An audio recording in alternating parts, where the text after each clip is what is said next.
Okay,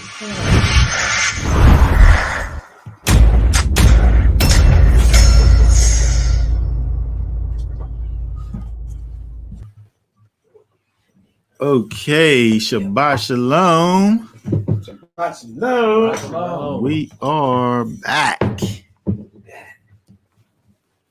We are continuing with our look at the triennial Torah portion.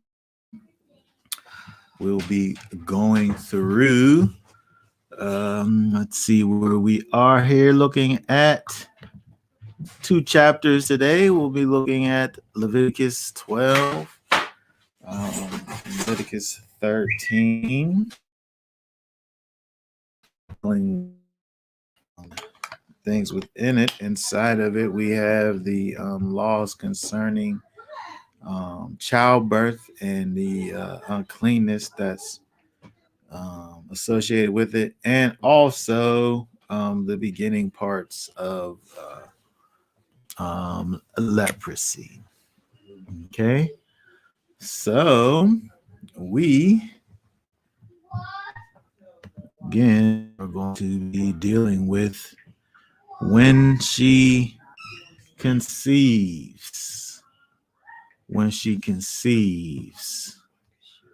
Okay, so we're going to go ahead and get started. We're going to pull up the scriptures over here, Leviticus chapter 12, and we'll just go ahead and go through chapter 12.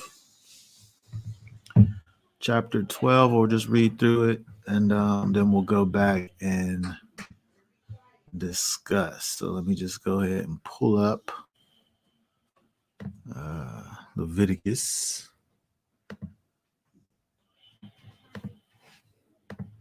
12. It's 8 verses here. Read that for us.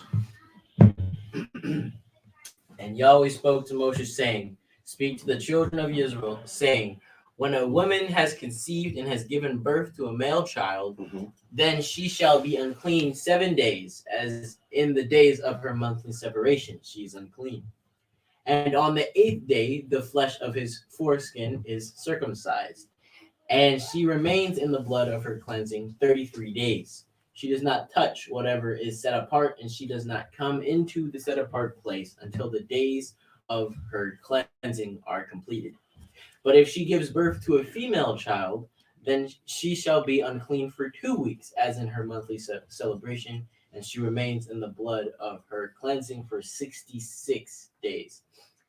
And when the days of her cleansing are completed for a son or for a daughter, she brings the priest a lamb a year old as an ascending offering, and a young pigeon or a turtle dove as a sin offering to the door of the tent of appointment.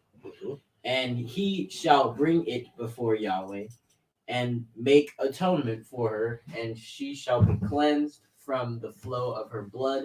This is the Torah for her who has given birth to a male or a female. And if she is not able to bring a lamb, then she shall bring 2 turtle doves or 2 young pigeons, one as an ascending offering and the other as a sin offering. And the priest shall make atonement for her, and she shall be clean. Okay, very good. So we just look at this, I guess, working backwards some. We see over here in this last verse over here is if we remember when we look back at the various offerings, if you was to think about the offerings in terms of their cost, you had the most expensive, which would have been the bull, and the very least expensive, which is the pigeons or the turtle doves. And so this obligation that was made for to be brought for the birth of a child, male or female, wasn't something that was out of reach. It was, it was made. It was something that was available to all. Right, the very least expensive thing that you were allowed to bring, you was able to bring. It's not you could be somebody who you don't have a farm, you don't have animals like that, right? But you was I don't know what they did with the birds. Maybe they was able to catch them or something, or they was able to get to them in a way where yeah, I guess they could trap them or something. But the point is that it's made available to all, to be able to do this thing where the majority of women are going to at some point have children, right? Some don't, some are barren or whatever, but it's a thing that's it's a normal kind of part of life cycle. And the Most High made sure that this thing that he was requiring wasn't something that was wasn't out of reach for no matter what financial status you sat at. Okay, so let's go back. Let's go back and look at these things over here. There's a couple things we want to talk about. When we look over here, we go back up to, let's see here, verse number 2. Where the Most High, speaking to Moses, tells them to speak to the children of Israel. Here, let me pull this up here because we want to look at a few things over here. This version says when a woman has conceived. We want to look at this word over here. Let's see. First thing you want to do, get this up.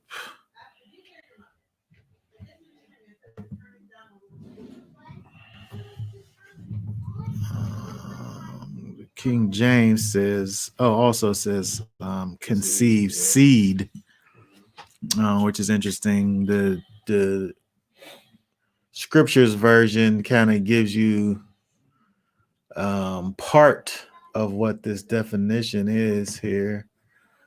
But this word tzaraat, it literally means to sow. To sow. Right? Figuratively, to disseminate, to plant, fructify. Interesting. To be fruitful is what that means. To render productive.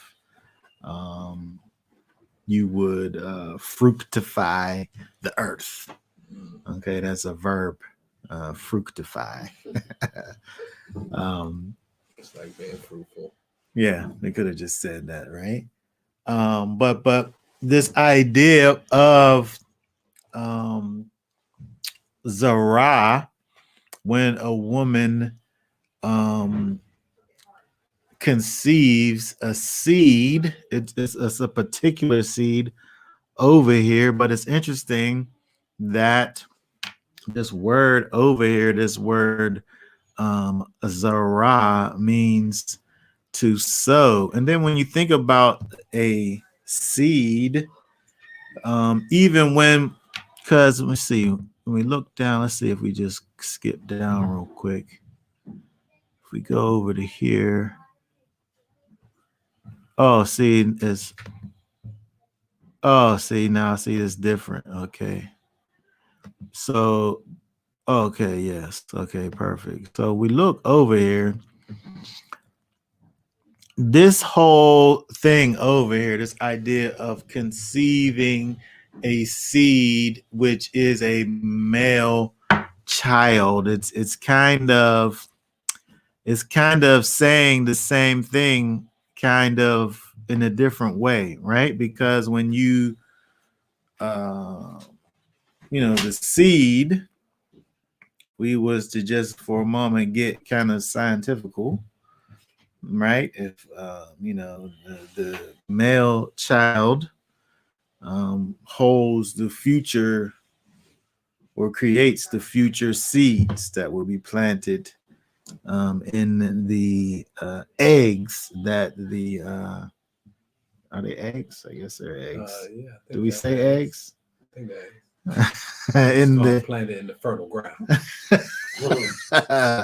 Right. The eggs are in the female child, but over here where it says when a woman has conceived a seed already, you're kind of at the male part over here, and then over here and has given birth to a male child. So I guess it's dealing with the whole process almost over here, because you have the idea of sowing the seed and then the male child coming forth. Okay, so it's even more than just the planting of the seed, but also the giving birth of the seed that manifests itself as this male child. And so when we think about the male child and the significance of the male child in the family, the male child is the one that builds the family. Okay, the family grows as a result of what the male child will bring or potentially bring in the future, right? Through the male child, the family is able to become larger. Okay, in the future, the bloodline is able to continue. Right, the son builds the house. Okay, so when we look over here at this whole thing, I mean, it's interesting when you look at this, and the first thing that really stands out is the fact that you have this doubling that goes on in terms of the period of uncleanness, right? You have this 7-day period for the male child, and then for the female child, you have this 2-week period, right? You have the 33-day period for the male child, and then you have this 66-day period for the female child. From a biological standpoint, I would say, I'm not a scientist. Let me just put that out there. I'm not. Disclaimer. Yeah, I'm not a scientist, nor am I a doctor. But it seems as if, a baby kind of is a baby, right? There's no kind of, I don't know, maybe I could be wrong. I don't know if there's any physiological differences that happen with the woman when she has a male or a female child. And so when we look at this thing over here, this idea of this doubling of time, is interesting. Why? Why do we have this doubling of time where a male child is giving you, this 40-day period, and the female child is giving you this 80-day period, right? Of separation.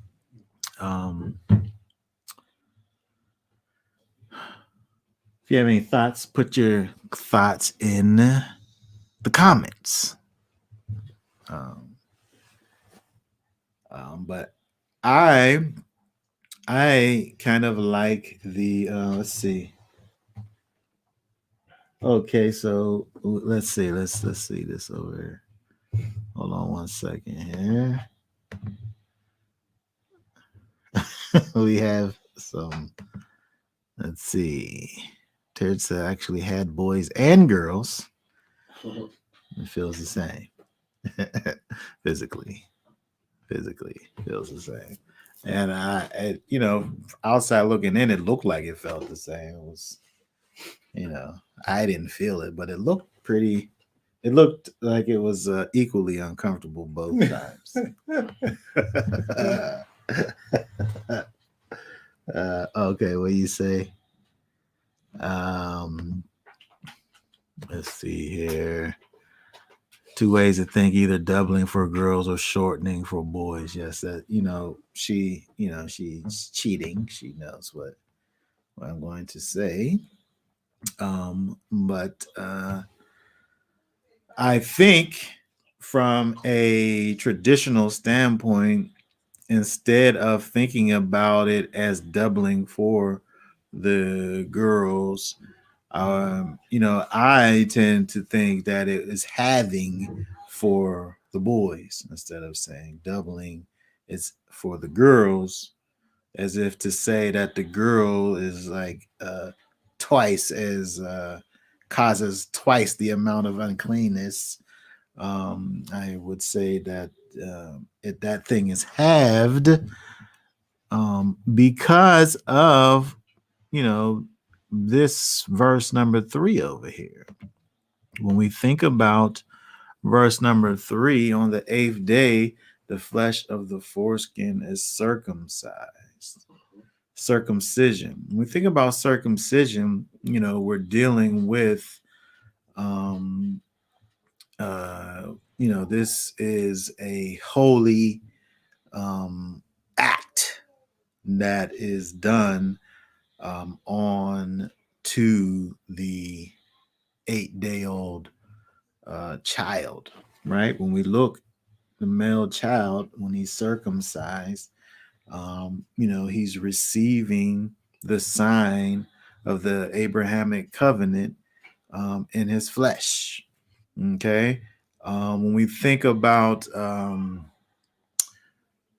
both Abraham and hold on, was it Abraham? Jacob. I have to double check. Jacob for sure. Was it Abraham? Yes, and his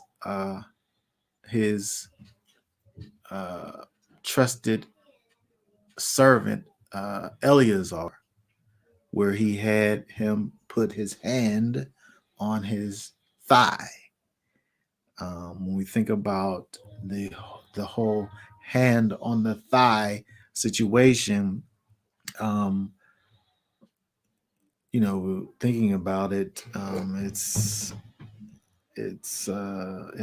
the holy part is in your thigh area, right? The circumcision, right? The equivalent would be really to how you go and swear somewhere and put your hand on the Bible, right? The Bible contains the words of the Most High, and so the circumcision contains the sign of the covenant between the Most High and Abraham.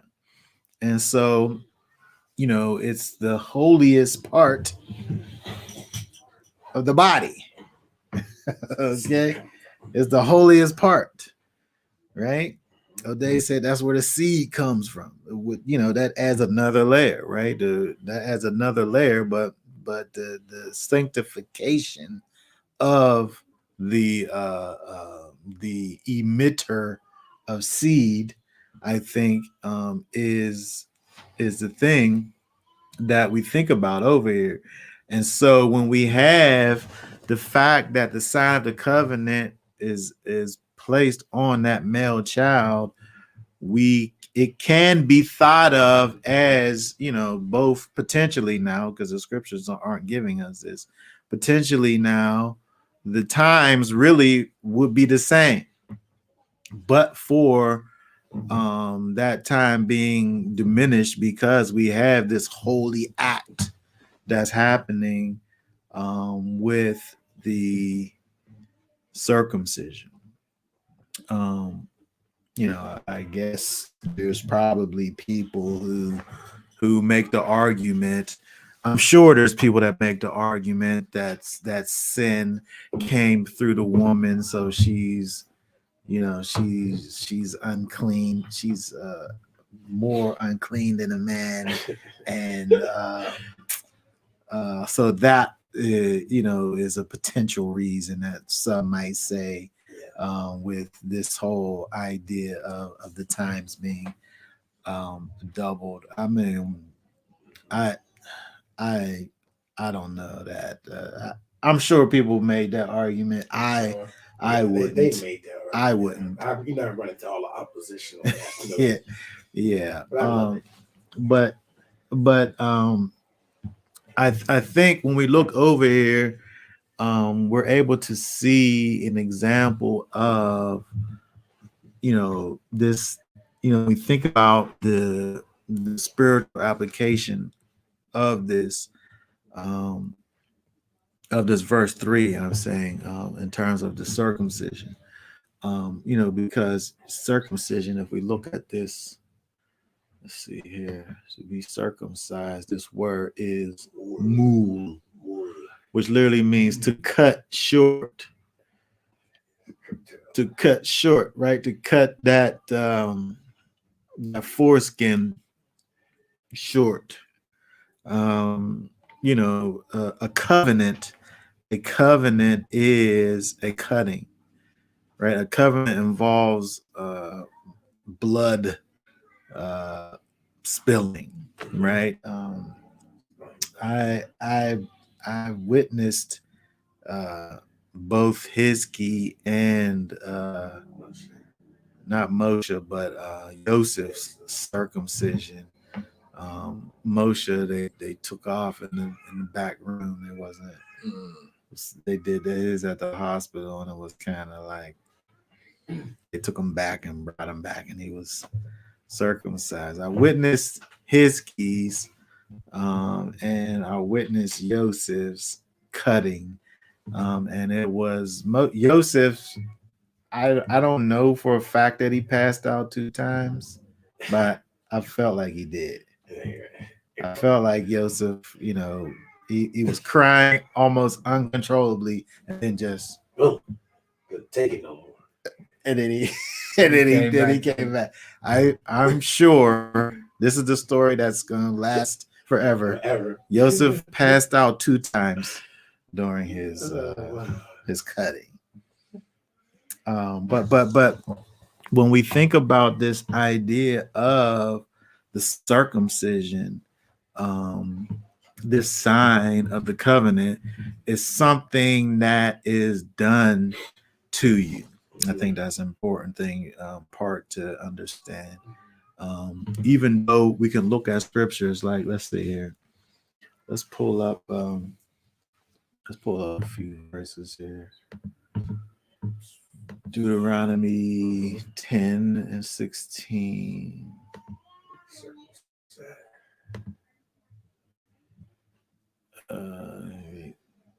Verse 16 for us there.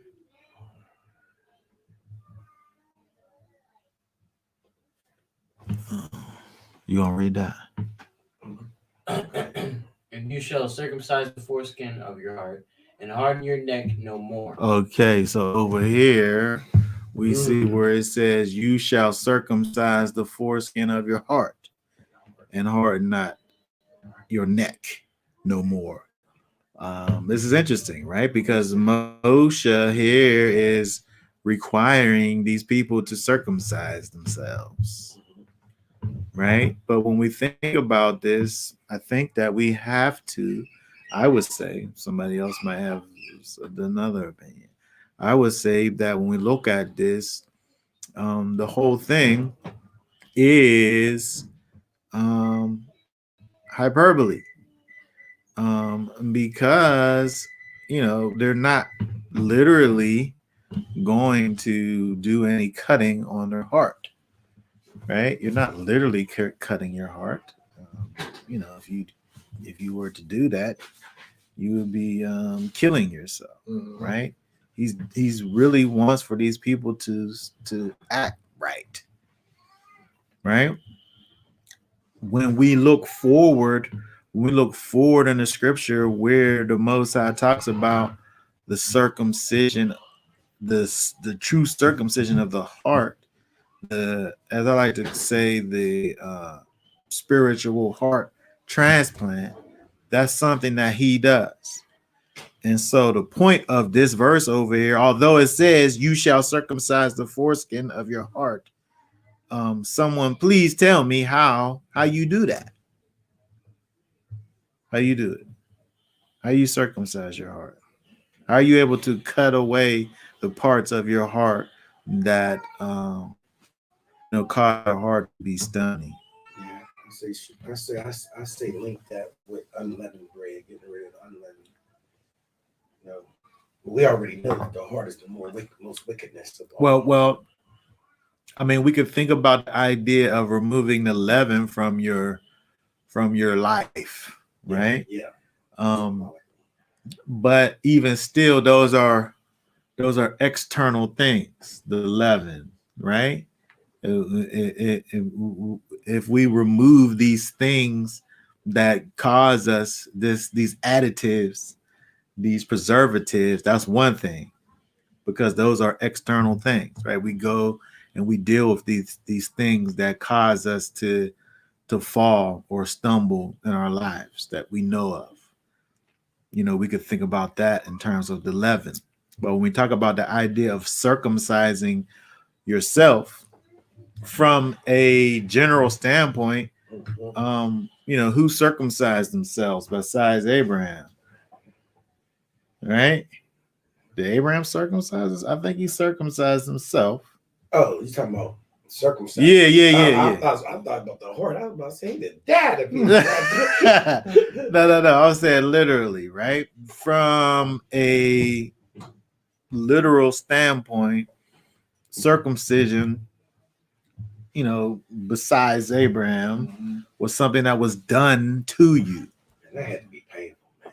I mean, can you imagine y'all telling you grown man, hey, cut that stuff around? Like, I can't. I mean, if I got a deep splinter, like it's like, you know what I mean? If I got like a nail that's like hanging off, I'm sitting there ever so slightly just trying to get that up. That's what I'm talking about, the side thing. Yeah, that right there to me is like, but we talking about like literally a literal cutting of the flesh, right? And so I'm saying in generally speaking, it's something that is done to you, right? And so when we have verses like let's see, if we look at 30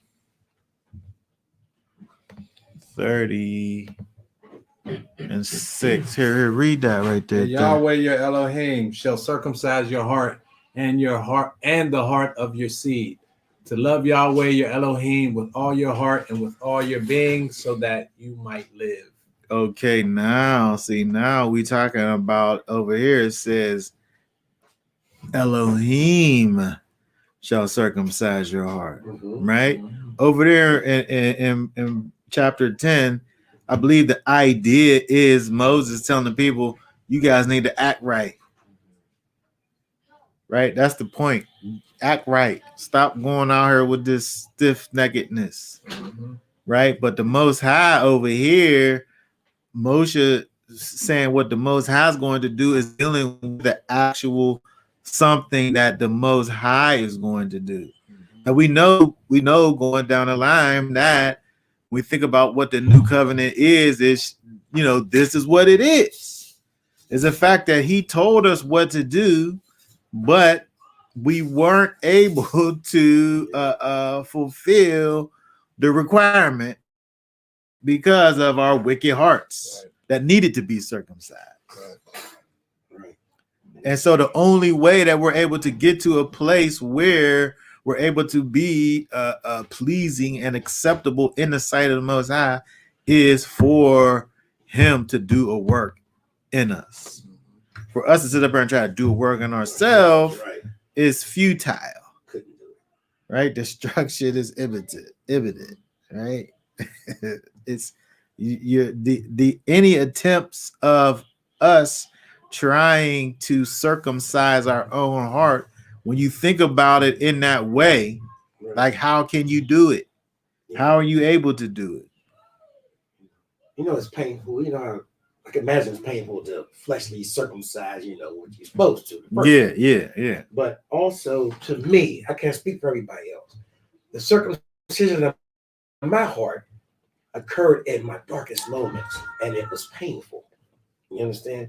It was very painful what I had to go through and how I came out of it, and I had to heal. And in my healing time, that's when I started to learn more and more about Yeshua. You know, and I felt that right then and there that my heart was being circumcised. As I explained that to one of my siblings, that's going to take place and it's going to be painful. Yeah, it's definitely and that's and I think the pain aspect is a part, because you know this transition, again, we're talking about the covenant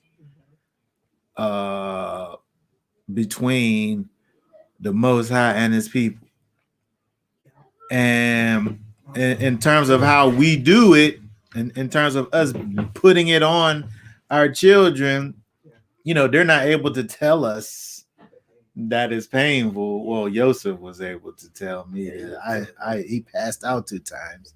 But we know that it's a painful thing.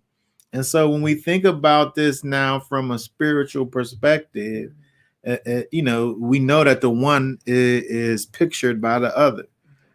There's aspects of it that, you know, are the same in terms of things that are in you that need to be cut and removed, right? Under no circumstances or situations is this something that's just an easy, just simple, painless situation.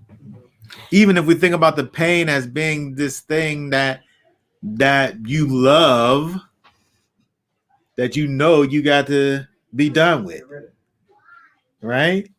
That could be an aspect of the pain. There's probably others, but one thing that is probably part of the spiritual pain and discomfort that one experiences is the fact that I know that there's this thing over here that I absolutely love, that is not of the Most High, that I have to do away with. Yes. I had 2 things. The one is that normally whenever you have the baby circumcised, you should always have the mother there to nurse the baby after he gets circumcised, to give him comfort. That baby definitely needs some comfort after that. And you know, it's just how when people get immersed, and whenever they get their heart circumcised, they receive the Holy Spirit, or they should receive the Holy Spirit. You should pray for them to receive it, because they need, you know, they get comforted by the Ruach. Right. Yeah. And so these things they're not, when we see these different types and shadows, they're not kind of exact, but we're able to see parts where, you know, the one thing kind of points us to the other. And you know, the Spirit, Yeshua talked about the Ruach as the comforter.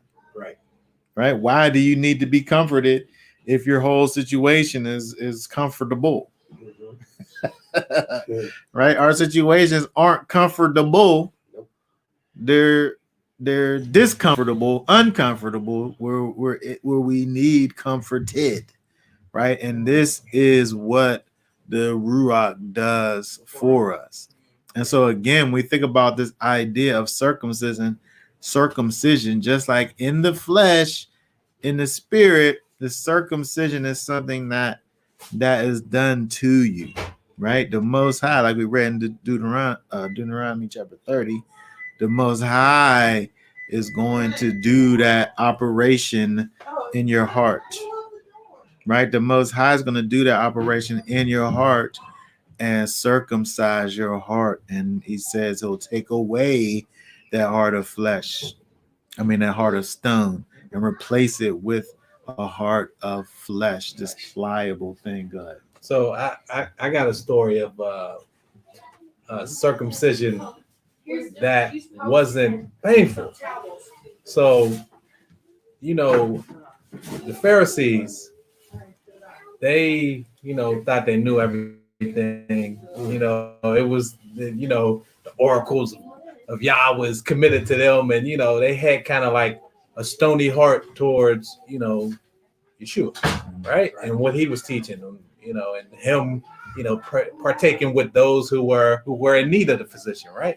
And so there was this one case where I was with someone, and they were telling me a story of something foul they were doing, right? Yeah, it was foul.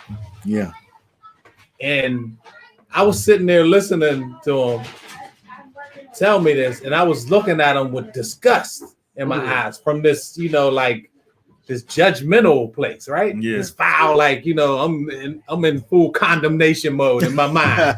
Yeah. I'm like, oh yes, that's foul. Yeah. And he stopped. He's like, bro, why are you looking at me like that? I was like, man, because that's foul. And as soon as I said it, the Holy Spirit said, oh, remember that time when you did the same exact thing? I want to get you. He put the exact thing in my mind. It was like, boop.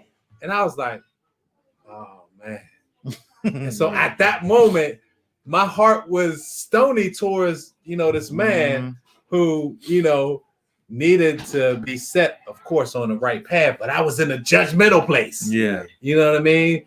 And the Holy Spirit at that moment circumcised my heart. Like, yo, you just as guilty as him. You forgot. And I forgot. Yeah. So he turned my heart, my stony heart that was in condemnation mode, back to flesh. Like, So when you saw that, he was like, you are that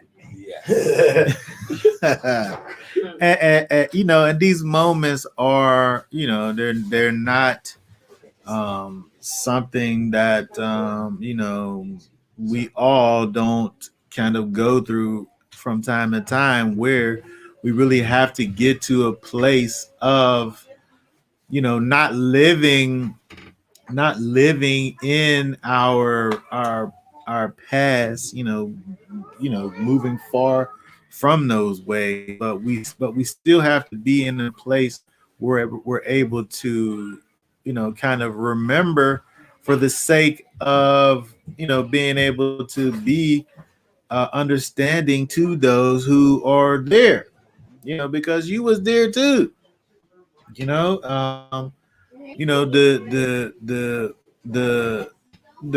place where the Most High brings you, the place where the Most High has brought you, is indeed a new place. Paul talks about it being a new man, right? Your old man has passed away. But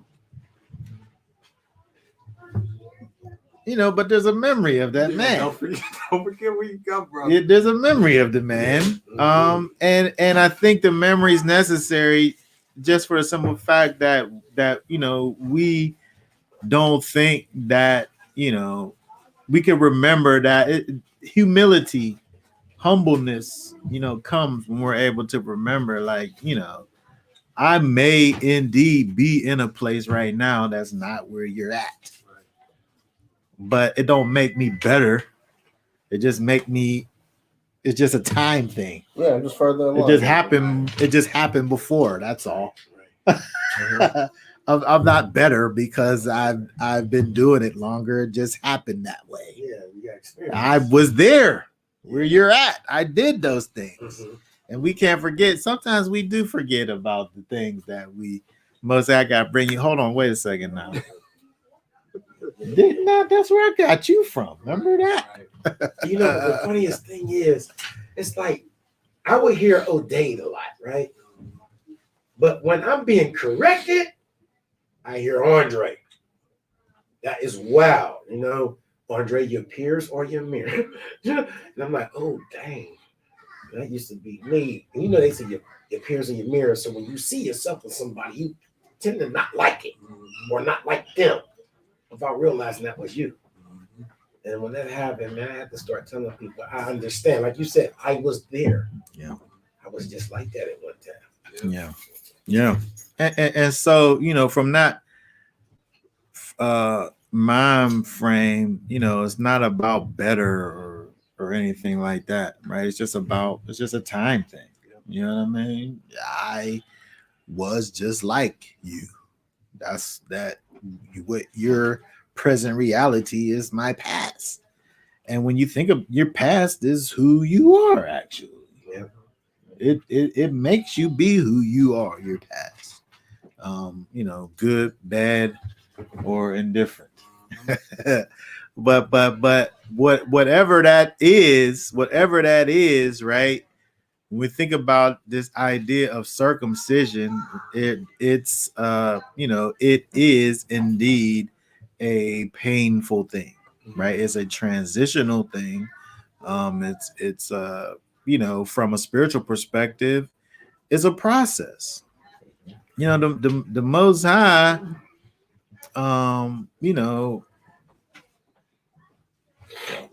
has to show us ourselves, and sometimes, you know, we don't see everything that he's trying to show us.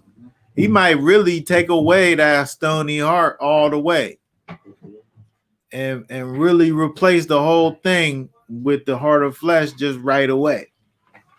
But you are so accustomed to that hard thing that you don't even realize all that the Most High has done for you already. You know, we really are our greatest enemy in terms of our growth and development. You know, if we're able to really just submit ourselves to the Ruach HaKodesh, you know, we really would be like them people that was walking around that we read about in the scriptures. But there's just so much things that we hold on to, you know, is holding us back. Not to say that the Most High, his power has diminished, because it certainly has not.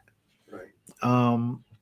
You know, the weakness is in us, right? And so when we see over here, going back to Leviticus, when we see over here in chapter 12, you know, a way, you know, because again, the scripture don't give us the reason why we have this doubling with the woman, or with a female child, or the having with the male child. But we do have the difference of the fact that when we see in verse 3 the sign of the covenant being placed on the male child. Oh, can I say this? Yeah. But the circumcision of the heart is an equal opportunity. Exactly. It's not as if only the men can have a circumcised heart. He said he's going, in Joel, he said he's going to pour out his spirit on his sons and his daughters, right? And so when we see that, it helps us to understand that, you know, his spirit being poured out is only talking about one thing. It's talking about the so-called new covenant, and that is the circumcision of the heart. And so when we think about that, you know, from a physical standpoint, we see where the significance of the male in terms of the one who builds the house. I you know, my daughters are just as as loved and precious, even more so. But they don't build your house; they build another man's house, right? And so the thing is that as far as the continuation of a particular line or a particular family, your daughters are going to build another family. And so from that perspective, there's kind of I don't want to say lessening, but I'm saying in terms of the building of the family, your daughters don't build your family. They don't carry on your name. They don't keep your thing going. They make somebody else's thing go. And so from that perspective, there's differences, right? So there's things that we can think about. The scripture don't give us the answer. All we can do is look and come up with this or that. Let's see what we have over here. Someone has a comment. Let's see here. Let's put this up here. Titus 3:3, for we ourselves also sometimes foolish of being deceived, serving diverse lusts and pleasures, living in malice, envy, hateful. For we ourselves, yes, yeah. I mean, when we see, when we look at these things that Paul talked about in terms of all of these wicked things that he says not to do, oftentimes he talks about those things and as if to say there are things that we no longer do, as if to say you did used to be doing it. And I think, thinking about that, it's important that we understand because these two chapters that we're looking at continue on with this whole idea of clean and unclean and a distinction. We look at chapter 11 when we talked about clean and unclean foods. Now over here we're talking about clean and unclean status in terms of here is dealing with women after giving birth. The Most High has a way and makes distinction, how we are to be and how we're not to be. And so, when we say that we are indeed followers of the Most High, servants of Yeshua, there's things that can be associated with us as that, and then there's things that can't be associated with us as that. And we see with various times with Paul where he has to remind these people, some of these things that you doing is not reflective of your confession, right? And we have to remember this. And this is a looking at these particular chapters are good when we think about the distinction that the Most High makes in terms of clean and unclean, right? In terms of set apart and common. Okay, the Most High, and even with circumcision, having this sign of the covenant on you, right? It's something that you can't see. Your circumcision, it's covered by your clothes. Right. I gotta do some investigation in order to know if it is or not. Right, but the same thing is with the spiritual, with the heart, right? I can't see. I gotta take your word for it. Oh, you a follower of Yeshua? Okay. But under further investigation, I can know. Right? I can know. Take a couple steps. I know. Yeah, lift up that skirt, or I guess we don't wear skirts, but you know what I'm saying, That right? garment. Yeah. Oh, thank you. That's better. That's better. Right? Under further investigation, you can know, because there's a way that the Most High wants for his people to be, and his way is not hidden from us. He tells us, this is how we are. These are things that we do. And he don't just say what we do, he say what we don't do as well. Right? There's plenty of lists in the scripture. There's things that we do, and there's things that we don't do over here. If you can refer to one of many lists to know what you should be doing. But we see from a physical standpoint over here, this is a nice example to see where the Most High wants for there to be this separation, this distinction between clean and unclean. Right? Let's see here. Let's keep on going down here. If we go over to let's see here. I'm gonna look at verse 4 only just so we see here. Let's see.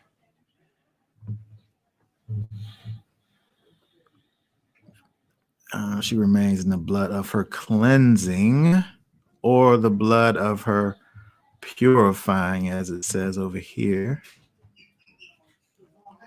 Torah, purification. That is a derivative of probably tahar. Let's see, tohar, right? Let's go back to that. So this purification over here, it's interesting that this this time period where the woman is unclean is described as a time of her cleansing or her purification, where she's in this state of tameh or uncleanness, but it's referred to as this period of brightness or purification or cleansing, clearness. It's interesting seeing kind of a dichotomy of things, looking at this, this thing that that we think of, even though in the midst of it, she is indeed unclean. But the process of it is a process of purification. And so even if we were just to think about that, and in regards to what we're talking about in terms of this whole circumcision and the uncomfortableness of it, the process may be this dirty process. This process that involves things that are uncomfortable, right? But the process is getting you from a place of uncleanness to cleanness, right? A place of impurity to a place of purity. And so we have to actually think about the process, right? And honor the process. Don't try to skip over the process. You can't skip over the process. Over here, we're looking at this whole childbirth thing, right? Or the after the fact, right? For the male child is 40 days. There's a process of the mother being restored, right? In her body from all of this trauma. It's trauma. Yeah. Right, baby. It's trauma, right? The process. Oh yes, very It's traumatic. My blood pressure got messed up for a whole week. I know 5 babies ago, the blood pressure got messed up and never got fixed since. Hisky, thank you very much. Blood pressure been messed up since I had a baby. Right? The process is it's a great, I'm saying great as in big, it's a big process but there's a great reward, right? These little babies that come out, these little seeds that come out, right? Some of them are actually going to be worth something for us one day. Some of them going to forsake the ways. That's just what's going to be. Some of them just going to turn away. Be rocks. You know, if I sit up here and plant a handful of seeds, all of them ain't going to grow. Right? But I think the Most High for the ones that is all grow. I'm gonna try the best I can to do, but at the end of the day, that seed gotta do its thing, right? I was thinking something. Yeah. The separation part could also be like a way of protecting the person as well. Yeah. So when there's any type of, like, when you cut yourself, you know what I mean, you got to kind of like contain that area, yeah, so that it can heal properly. Mm-hmm. You know what I mean? So it's like a separation. And even if we think about like how we have to separate from evil, mm-hmm. we got to physically move away from situations that can cause us to be contaminated, and go astray. You know what I mean? We got to guard our eyes, we got to guard our ears. So these are all modes of separation for healing and for cleanliness. Right. Yeah, that's a good point, because again, we're looking at this physical thing, but we also want to think about it from a spiritual perspective. When we have this idea, because again, when we come to Yeshua, it's a rebirth, right? There's been a birth that happens. Okay, and so the ones who are involved in the birthing, there's a time where there needs to be a recuperation from all of these things, right? Where you're extra careful about your movements, right? Because you're brand new, right? You just had this thing that just happened to you, right? And you don't want to agitate any of the things, right? From a spiritual perspective, right? If I'm just this newborn baby, right? This newborn baby, that thing, you sit up there and you hold that little thing with your whole arm like that, right? Because the neck don't work, the spines are, you know what I mean? You got to hold the little baby head and everything. Right. The baby can't do nothing for itself. Right. But think about how you are, like, as a full grown person, and then all of a sudden you can't use nothing. And you need for somebody just to come around, just kind of just to hold you up and hold you together, because your spine don't work and your neck don't work. You can't even sit in a chair. I got to have one of them little pillow things so that your head could. It's like you paralyzed. Yeah. Yeah, man. Yeah, but that's like a newborn baby, though, right? And so, a newborn baby needs to be kind of nourished and built up so that the baby could to grow up and go off and do whatever, right? But there's that time of separation. There's that time of purification over here, just like what we're looking at. There's that time where you have to recuperate and allow the process to happen. Healing process. The healing process. You just had heart surgery, for heaven's sakes. You just had your whole heart taken out of your body and a new one put back in. And you just gonna jump up and start just living? Yeah, yeah, We talk about some things over here, yeah. huh? Well, You got to recuperate from that. baby. You gotta be. Wait, he just had surgery. He's already out. Just, interesting. Well, they showed you that in the Matrix. Remember Neo woke up? Yeah. They had to rebuild. They said muscles atrophy. You And never- he's like, ask you about never his used eyes. them Yeah. before. He's like, why am I? He said, you never used them.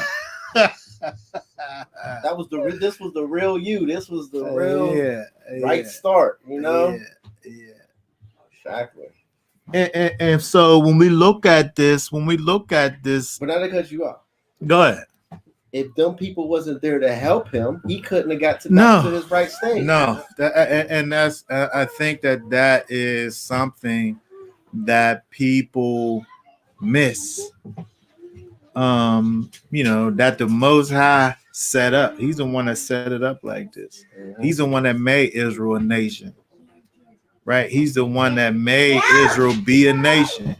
He's the one that whenever we see what happens with the pouring out of the Spirit, where they actually form communities, right? They form communities where people are able to help one another. Mhm.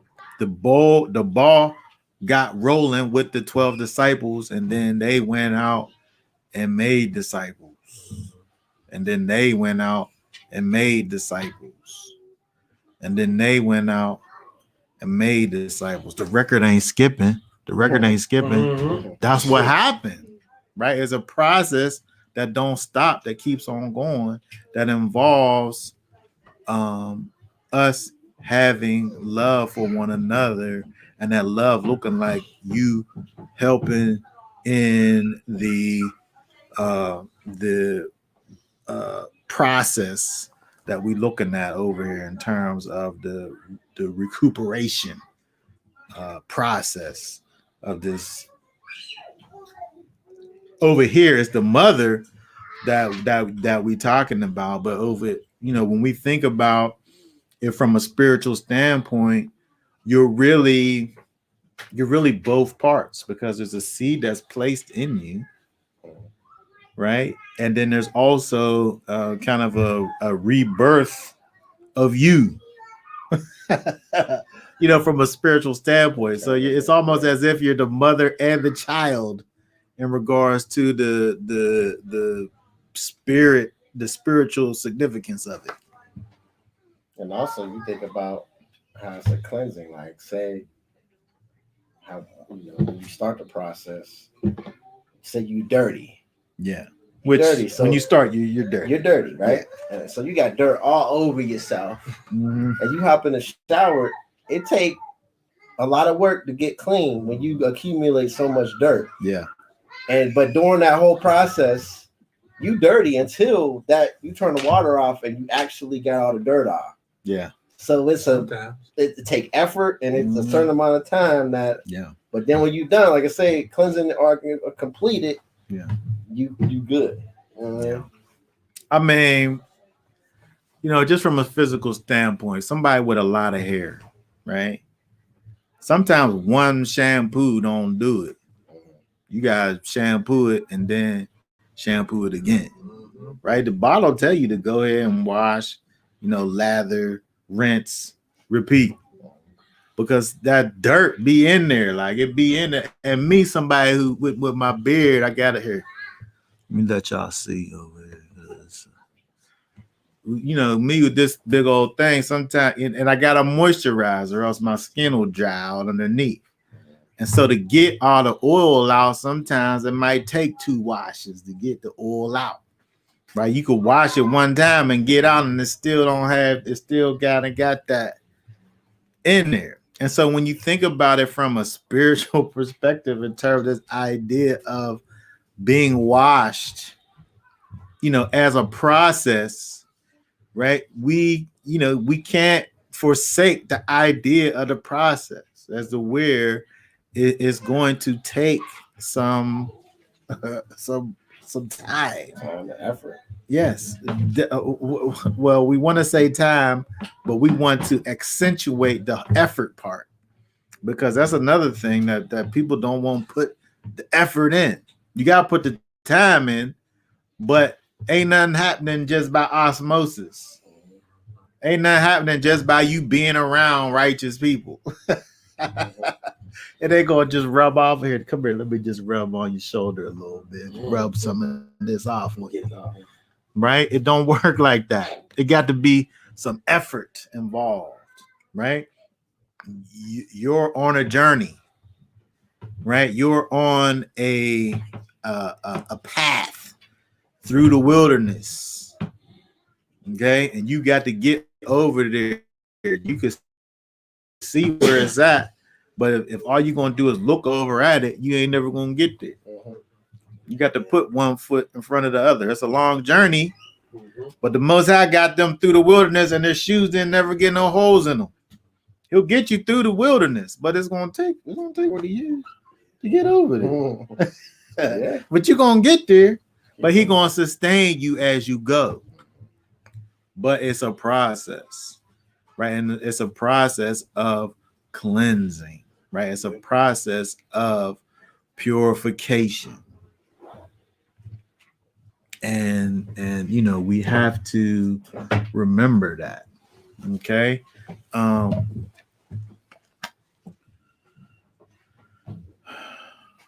Let's see. Where's Hisky? I'll tell you, Monica, man.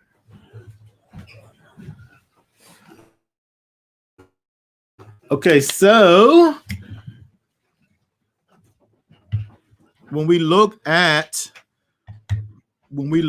this over here again, this is a literal thing that was the case, and we see this time of separation where the woman had to be separate. Let me see where this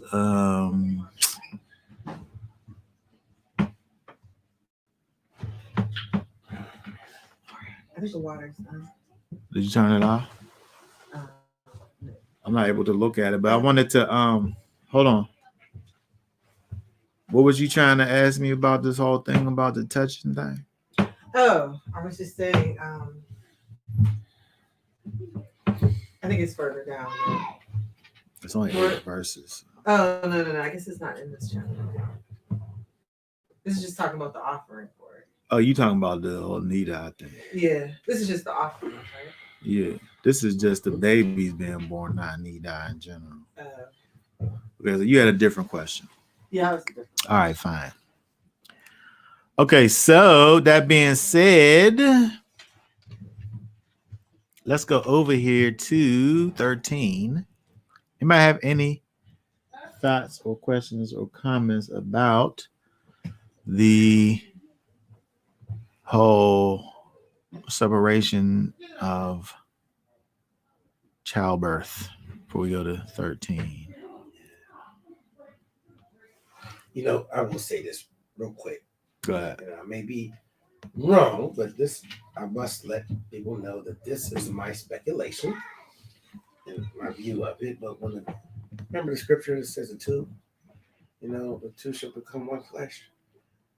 Lately, I've been thinking that I'm like, two should come one flesh. I'm like a child. The two of them shall become one flesh. The child belongs to the two, and he's one standing there. I think that's very interesting, man. That's very interesting because it can mean more than just that. But that's what I get out of it. Okay. I just wanted to mention that. All right. Very good. Okay, so let's go over to 13. Let's see what we have over here. Again, we're looking at these things over here where in the last chapter we talked about this idea of uncleanness and a separation to purify from a particular uncleanness. And now over here we see a different kind of uncleanness. that we'll talk about. Let's see here. So if you start reading over at just read verse. Start reading at verse 1. Okay. I don't know if we're gonna read the whole chapter. I'll stop you. All right. It says, and Yahweh spoke to Moshe and to Aaron, saying, when a man has on the skin of his body swelling, a scab, or a bright spot, and it shall become on the skin of his body like a leprous infection, and he shall be brought to Aaron the priest, or to one of his sons the priest. And the priest shall look at the infection on the skin of the body, and if the hair of the infection has turned white, and the infection appears to be deeper than the skin of his body, it is a leprous infection. And the priest shall look at him and pronounce him unclean. But if the bright spot is white on the skin of his body and does not appear to be deeper than the skin, and his hair has not turned white, then the priest shall shut up the infection 7 days. And the priest shall look at him on the 7th day and see if the infection appears to be as it was, and the infection was not spread on the skin, then the priest shall shut him up another 7 days. And the priest shall look at him again on the 7th day and see if the infection has darkened and the infection has not spread on the skin, then the priest shall pronounce him clean. It is a scab, and he shall wash his garments and be clean. But if the scab spreads further over the skin, after he has been seen by the priest for cleansing, I gotta hold it down. I got too loud over there. Read it, start at 7 again. But if the scab spreads further over the skin, after he has been seen by the priest for his cleansing, he shall be seen by the priest again. And the priest shall look and see if the scab has spread on the skin, then the priest shall pronounce him unclean. It is leprosy. When the infection of leprosy is on a man, then he shall be brought to the priest. And the priest shall look and see if the swelling on his skin is white and has turned the hair white, and there is a spot of raw flesh in the swelling. It is an old leprosy on the skin of his body, and the priest shall pronounce him unclean. He must not shut him up, for he is unclean. And if the leprosy breaks out all over the skin, and the leprosy shall cover all the skin of the infected one, from his head to his foot, wherever the priest looks, then the priest shall look and see if the leprosy has covered all his body. He shall pronounce the infected one clean. It has all turned white. He is clean. But the day raw flesh appears on him, he is unclean. It says, and the priest shall look at the raw flesh and pronounce him to be unclean. The raw flesh is unclean. It is leprosy. Or when the raw flesh changes and turns white again, he shall come to the priest. And the priest shall look at him and see if the infection has turned white, and the priest shall pronounce the infected one clean. He is clean. And when the body has a boil on the skin and it is healed, and in the place of the boil there comes a white swelling or a bright spot, reddish white, then it shall be seen by the priest. And the priest shall look and see if it appears deeper than the skin, or its hair has turned white, the priest shall pronounce him unclean. It is a leprous infection which has broken out of the boil. But if the priest looks at it and sees no white hairs in it, and it is not deeper than the skin, but has faded, the priest shall shut him up 7 days. And if it is spread further over the skin, then the priest shall pronounce him unclean. It is a leprous infection. But if a bright spot stays in its place, it is not spread.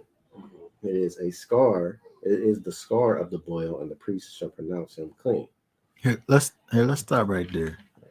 because this goes on about these different things that the priest is looking for in the individual to say whether he has this leprosy or not. So we want to go back up here. Let's go back up to the top. Let's see here. Verse 2.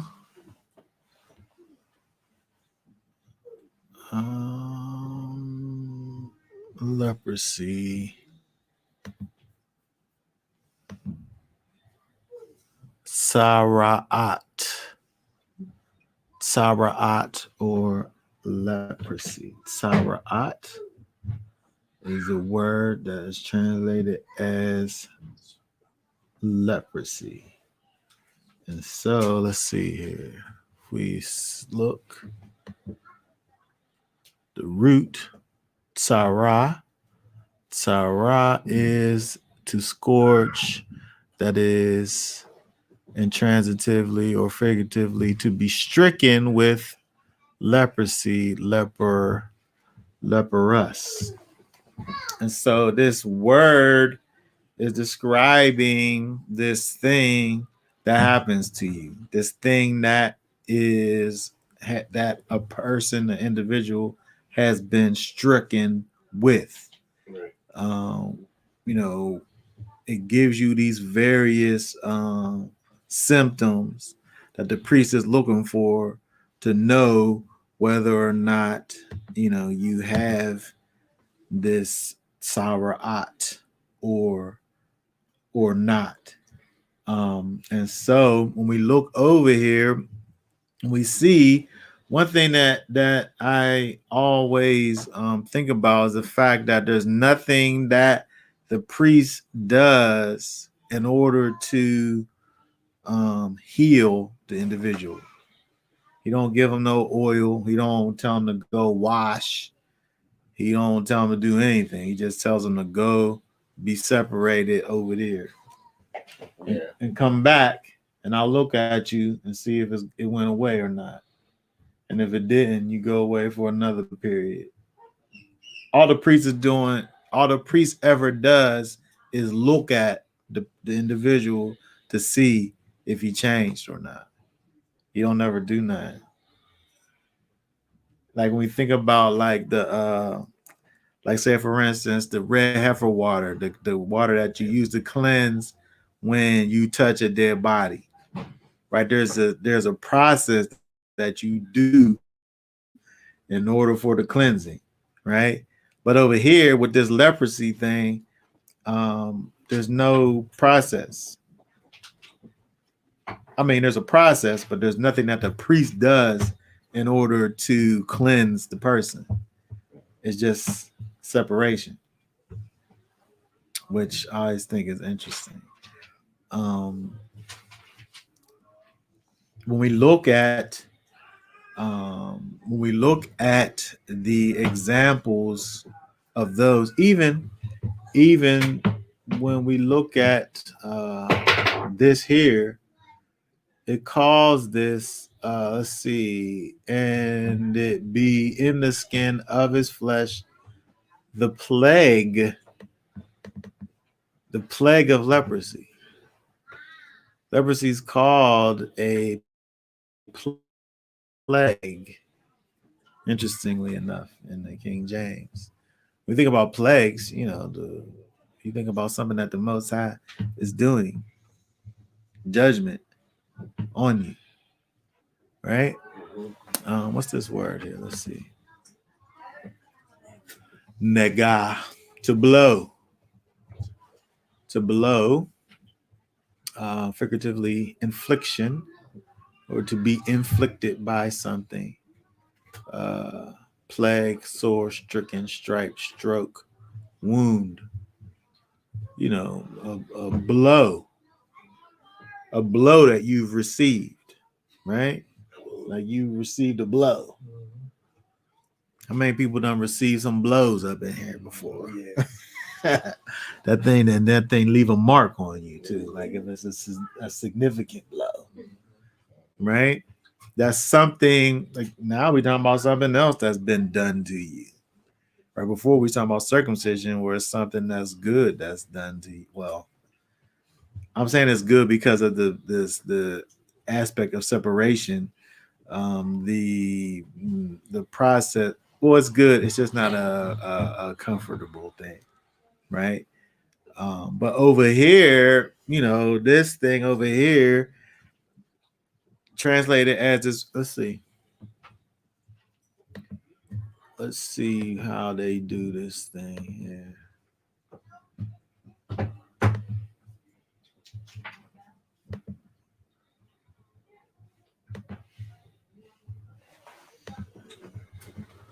This thing, let's see, 78 occurrences, 64 of the 78 occurrences of this word is translated as a plague.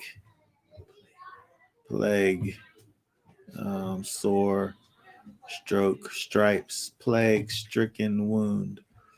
So it seems the majority of the time, the ways that you use this word is in the context of it being a plague, something that when you think about a plague again, that's something that's judgment on you, right? We could think about Moses, right?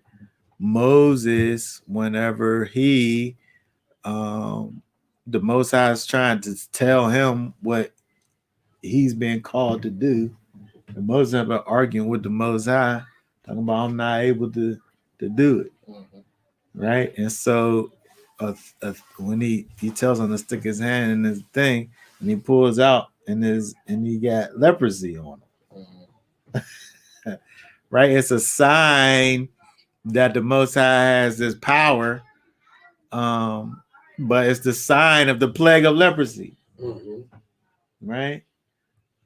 His sister Miriam, where she literally was talking bad against Moses and his wife, she received the plague of leprosy. Yeah. Right? These things that these people are doing that got to do with the way in which they are behaving, which, to a degree, there's aspects of rebellion involved. Moses saying, Moses, you gonna go ahead, you gonna be the one. No, he got these excuses, right? So now the Most High got to sit up here and prove who he is to Moses, who he made, right? That's rebellion. Miriam sitting up here, we hear from the Most High just like he do. Why is he the one that's the leader? Why not? Right? It started off talking about the wife, but it wasn't about the wife. That's right. It was something else, right? She was being rebellious, and so we see there's a aspect of judgment that's connected to the places where we see people having leprosy. I'm saying people that are named by name. There's another one, Nahum's play. What's his name? Gazi? Yeah. Gazi? What's that, like in Kings or something? Yeah, and I was explaining to someone that he thought that it was like an ill-stricken disease where it had you crippled and you couldn't move. I said, no, Nahum, he was a leader in the army, crying out loud, Yeah. So he was capable of fighting. Obviously he has some good health. But I know one thing that what's his name, Gazi? He received Nahum's curse because he tried to spin him and take his money when Elisha told him not to. Yeah. So he got punished. Yeah. And so a thing that you see that's associated with this idea of leprosy is it being connected to a particular behavior in the individuals and then them being judged by the Most High as a result of it. Again, we look over here, the Most High is not working through the priest to heal these people. He sends them off. He sends them off. Let's see, verse 4. He sends them off. Verse 4. He says, where is it at in this spot? White, deeper here. Oh, then the priest shall shut up the infected one 7 days. Right? Some translations say isolate. The King James Version says, it says shut up, which is sagar, to shut up, surrender, close up, deliver, give over, enclose, pure repair. Interesting. Okay, so the idea of shutting up, being closed in a particular place away from anyone else, for a time. Quarantine. The leper is quarantined. And quarantine either stops the plague or it doesn't. Okay. And again, all the priest does is look to see whether or not it's there or not. But something that's interesting to add to it, if we go down again, we didn't read the whole chapter, but when you look at the whole chapter, it's giving you the priest has a specific thing that he's looking for. And again, this thing, when it's a thing that appears fresh and open and new, right? Is he's unclean. But if he has these signs, but they're like old covered up signs, then he is clean. Like the residue, the effects that it might have on you long term are still there. He could be clean. But if these things are like active and fresh, they're unclean. But I want to go down. I believe it's all the way at the end. Let's see over here. Let me scroll down here. Oh, yeah. Read for us 58 and 59. So if you wash the garment or the wrap or the weft or any leather object, if the infection has disappeared from it, then it shall be washed a second time and shall be clean. Okay, this is talking about the actual leprosy in the garments, right? But here, read this here, 59. This is a verse, right? This is the Torah of the infection of leprosy in a garment of wool or linen, or of the wrap, or of the weft, or of any leather object, to pronounce it clean or to pronounce it unclean. Okay, so when we think about this again, where the Most High has these separations that he has with clean or unclean, and he calls for us to make this distinction. Hold on, I didn't want you to read those. I want you to read 45 and 46 actually. He makes these distinctions for us because the Most High is holy and he wants for his people to be holy. But I wanted to read 45 and 46 is what I wanted here. Says, as for the leper who has the infection, his garments are torn and his head is uncovered, and he is to cover his upper lip and cry, unclean, unclean. Mm-hmm, yes, and 46. Make an announcement. Yeah. Hey, I'm dirty. Yeah, unclean. I'm unclean on here, so everybody know. Yeah. And 46 too. 46. He is unclean.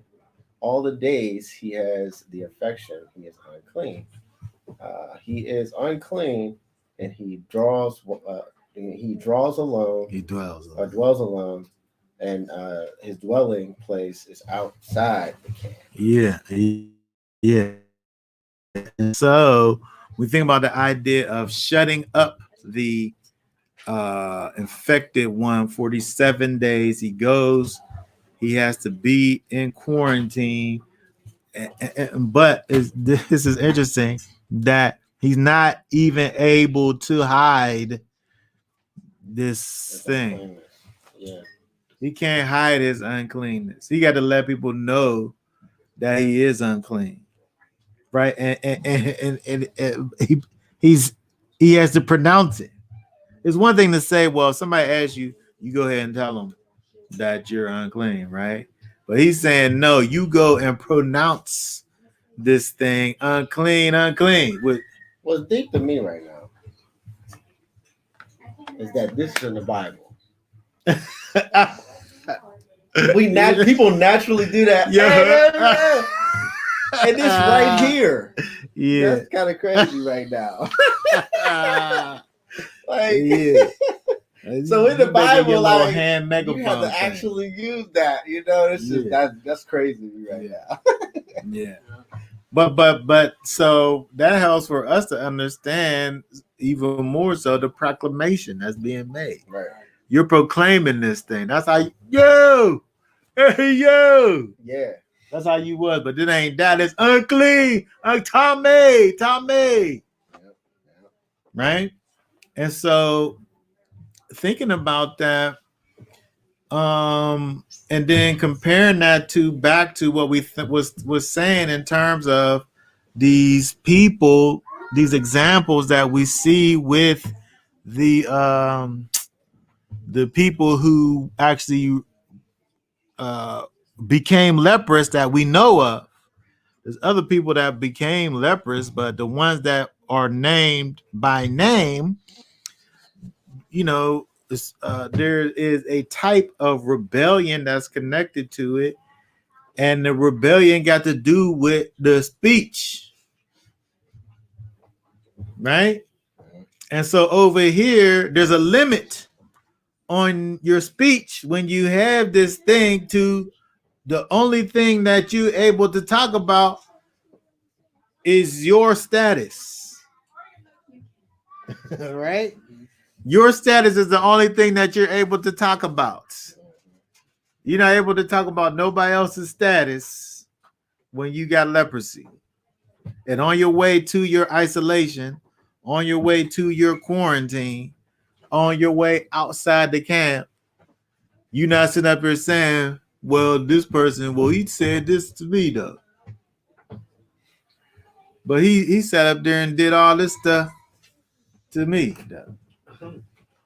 You able to talk about your own self and the plague that's on you that came from the Most High. Again, this leprosy is always called a plague, right? It's this blow that this individual has been stricken with from the Most High that a person will receive for one reason or another. One thought is evil tongue is a thing that is a something that causes one to become leprous. And then so if we was to think about that, you know, that person who's off tail bearing about this one or that one, their punishment, not only to be stricken with this blow of this plague of leprosy, but also now not being able to say anything but talk about the status of uncleanness that they are in on their way to exile. Right? Where you was somebody who had all of these things to always talk about busy bodiness and rumors and gossip, right? or talking bad, like again the example with Miriam, talking against the authority structure.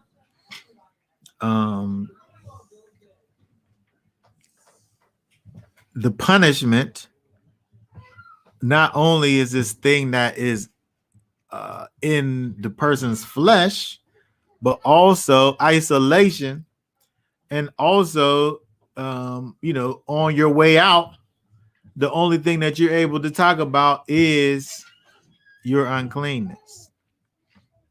And so it's interesting. I think it's interesting when we think about the idea of if you was to say that someone who commits these certain acts with their speech against other people, something that probably would be kind of a blow to somebody who loves to talk about people, is to remove the ability for that person to be able to talk to people.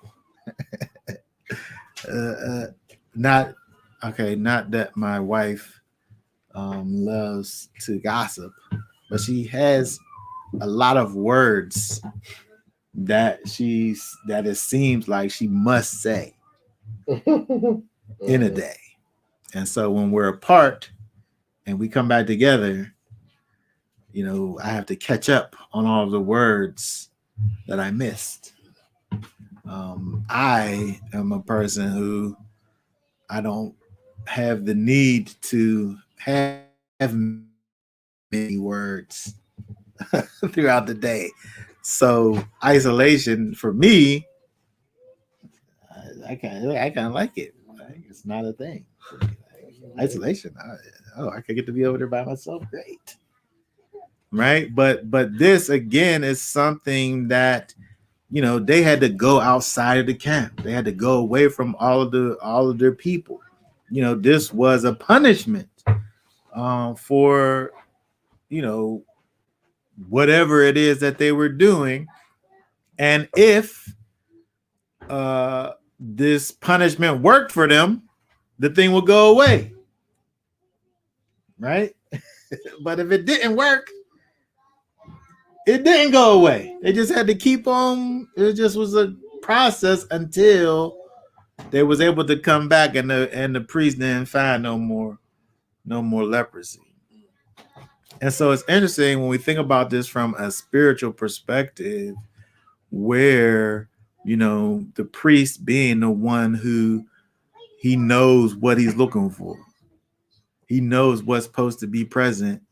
He knows what's not supposed to be present, right? He's able to look at the individual and say, "Oh, that's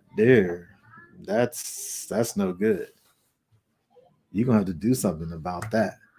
Mm-hmm. And not only is it not good, it's not good for any of us around, right? You're gonna mess around and infect somebody else with that stuff.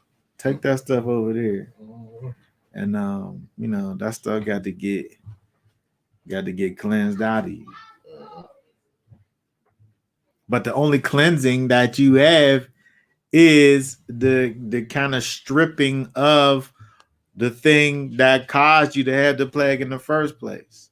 And so when we think about this again from a spiritual perspective, when we think about this idea of this infected one going away, the infected one's going away, not to come back the same way that he left, right? Because whatever he was doing when he became infected was the thing that caused him to be infected in the first place. But he has to go off somewhere else. He has to on his way out proclaim he's admitting to his situation. He's not hiding his situation. He admits to his situation. He owns his situation, proclaims it, and goes off and allows for it to be rectified. And so, when we think about this again from a spiritual perspective, where the Most High, he brings judgment on us. He still brings judgment on us even to this day. And then so if we was to think about the way that he operates, and we see how he operates over here, he's not taking away his judgment until these things that you're doing cease. He didn't even provide a way for these things to be cleansed. He didn't give no healing salve or no oil to be anointed on the person or not. You got to go away and allow for those things that are on you to die and dry up and go away. And then come back and have the priest inspect you to make sure that those things are gone. When we talk about a process, of growth and people, dedicating themselves to the Most High, and also dealing with the idea of community, the idea of people helping one another. The individual has to be inspected, right? The priest is actually inspecting them. And we talked about this a little bit the last week, where there's parts of myself that I'm not able to even see, where somebody has to even be able to come along and look at me and tell me about the thing, because I am not able to see it. Right? We need to be in relationship with people, spirit-filled people that are able to act as priests in your situation and say, hey man, you got some leprous spots about you. You need to go off and fast and pray to the Most High. Because he's the one that heals you from these. These are things that the priest, the one who's seeing the thing, can't do nothing about the thing. I can't do nothing about this. You got to take this you got to go to the Most High. And he can get you together. I can't get you together. I can only tell you about the one who's able to get you together. You go over there and then come back, and then I'll see if you did it or not. If you allowed him to take it or not, or you still holding it. Right? We can see that process going on with this whole leprosy thing, where you have the person in the physical understanding that there's issues with this person that the people not able to do nothing about. Only the Most High could do it, but you got to go over and give it to the Most High. But you can't be out here spreading this thing while it's going on. Go over there. Come back and we'll look at it when you get back over here. You kind of see these processes with Israel, looking at these at this leper. And so, we're not sitting up here, even with the detailed description, it's hard for even the scholars to know exactly what this thing is. But when we look at it from a spiritual perspective, we're able to gain from this in terms of having the priests, having that one who is connected to the Most High and knowing what is the difference between clean and unclean. Right. And looking at this other individual who's obviously operating in the mode of uncleanness, whether knowingly or unknowingly, but to the point where he needs for somebody to say, you're in uncleanness, something got to be done about this. And then for that thing to actually be done. Right. And so again, we're able to see this process of us being able to work and operate in the lives of those around us and people who, you know, have a solid relationship with the Most High, with Yeshua, helping those along who need the help.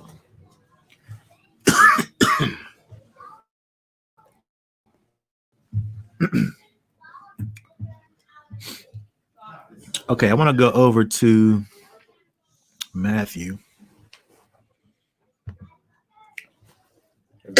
It's even people think they can clean themselves though. Yeah. I mean, or He didn't even tell them to go wash up. He didn't say go wash up, right? mm-hmm. He didn't say for you to go and get yourself together. Mm-hmm. The Most High is the one who gives this plague, and nobody can take it away but the Most High, right? And so, But somebody got to diagnose you. and You got to be like, you can't even know. Yeah, you don't even know. You don't even know. Oh, wait a You have second. to go to this person to Wait a second. see. What's that on you? Yeah. What's You that don't on know. you? Yeah. Because a lot of times when we're in our carnality, we're in it so deep that to us is not even that. Yeah, you can't see Which is selfishness at the end of the day. right. Carnality at the end of the day is rooted in selfishness. So one way or the other, we could point into that. And most times when you're operating in your selfishness, because you're being selfish, you don't realize that you're being selfish. Right. You don't realize that these things that you're doing is really at the end of the day just all about me. Mm-hmm. And you're not taking other people's situation into account. Right. It takes somebody from the outside to be able to recognize yourself, and then selfishness will be like, hold on, you trying to say I'm selfish? yeah. Yeah. Yeah. You are. Yeah, you're selfish. You're doing it. Yeah, that's what that is right there. But you know, even with this, we see this kind of dynamic of, you know, people. You know, I can have a desire to help somebody, but if somebody don't have a desire to be helped by me, this thing don't work. Yeah. And that's the same thing. That leprous individual was about the process, because the priest made his diagnosis, and he said, okay, all right, I'll do it.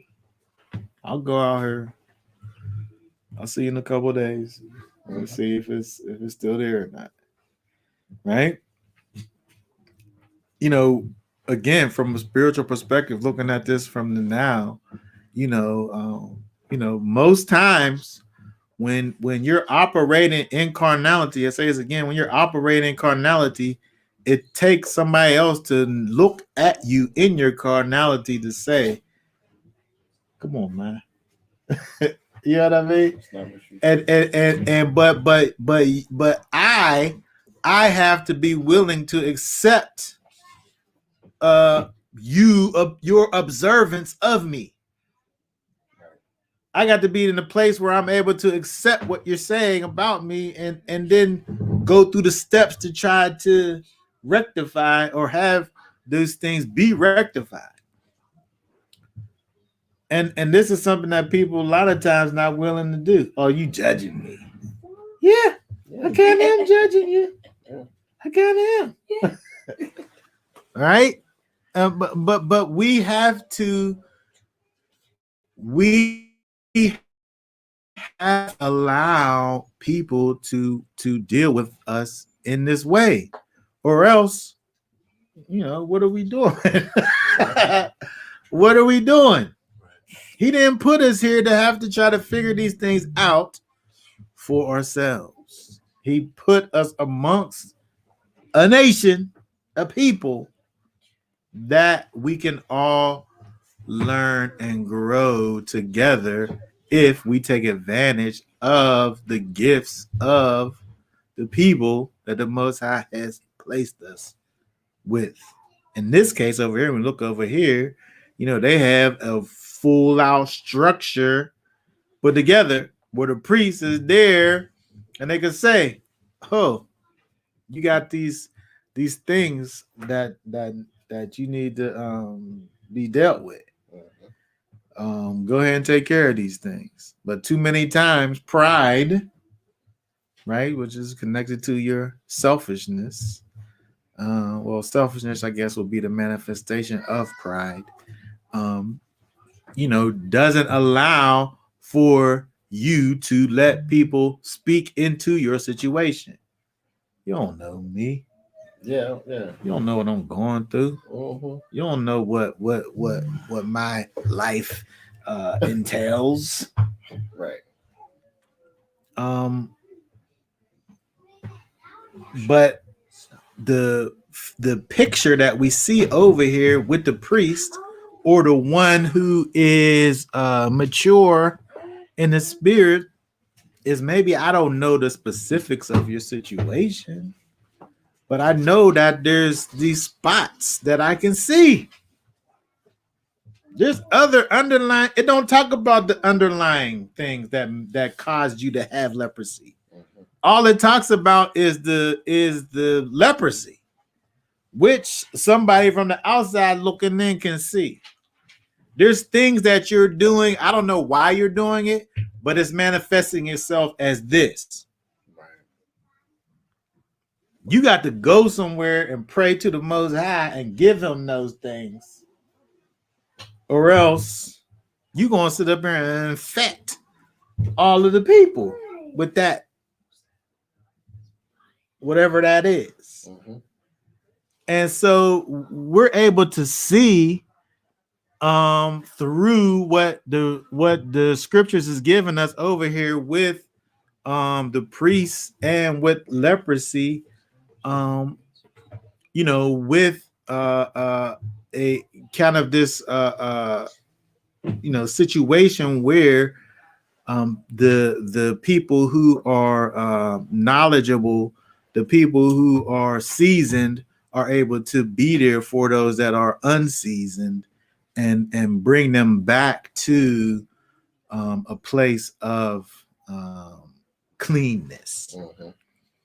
And again, if we never get to the place where we're able to allow other people to deal with us in this way, then we're not operating as Israel.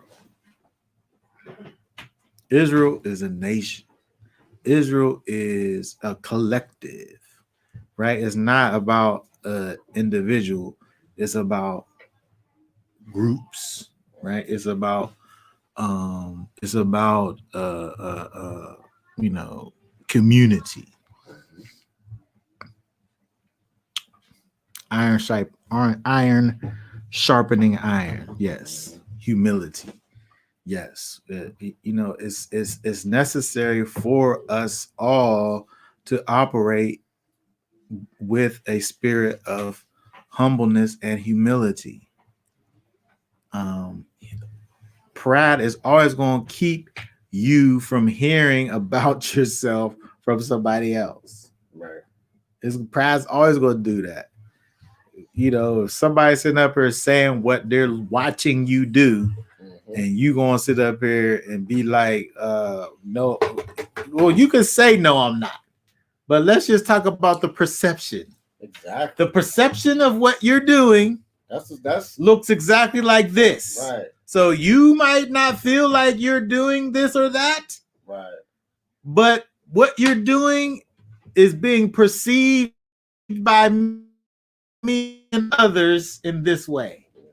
And the perception is very negative, and you need to let the Most High deal with it.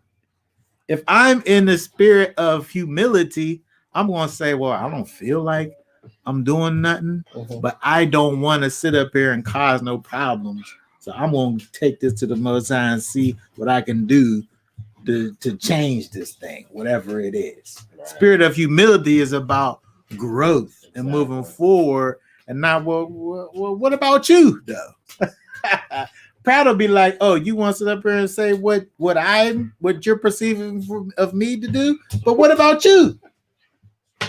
Pride's the only thing that's going to do that.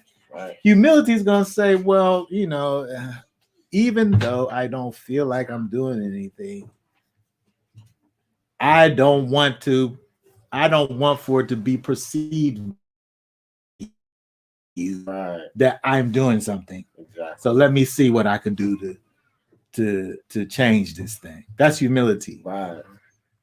And Because humility is not about a battle. Pride is about a battle. Usually, a prideful person is always getting in battles. it's A a fight. person of humility trying to get understanding to squash a battle. Resolution based.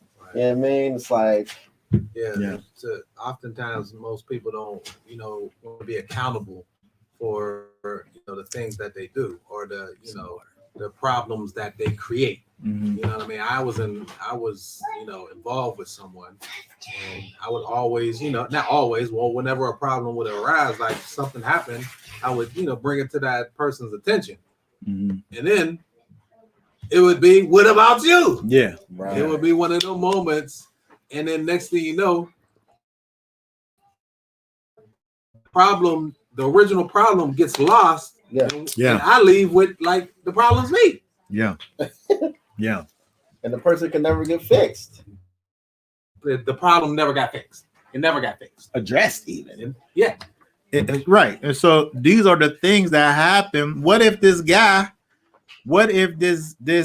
infected one goes before the priest, and the priest is like, I see these things on here that we gonna declare as leprosy, and where the guy's like, no, What about no, you? that ain't leprosy. Matter of fact, I see some that's growing out of your face.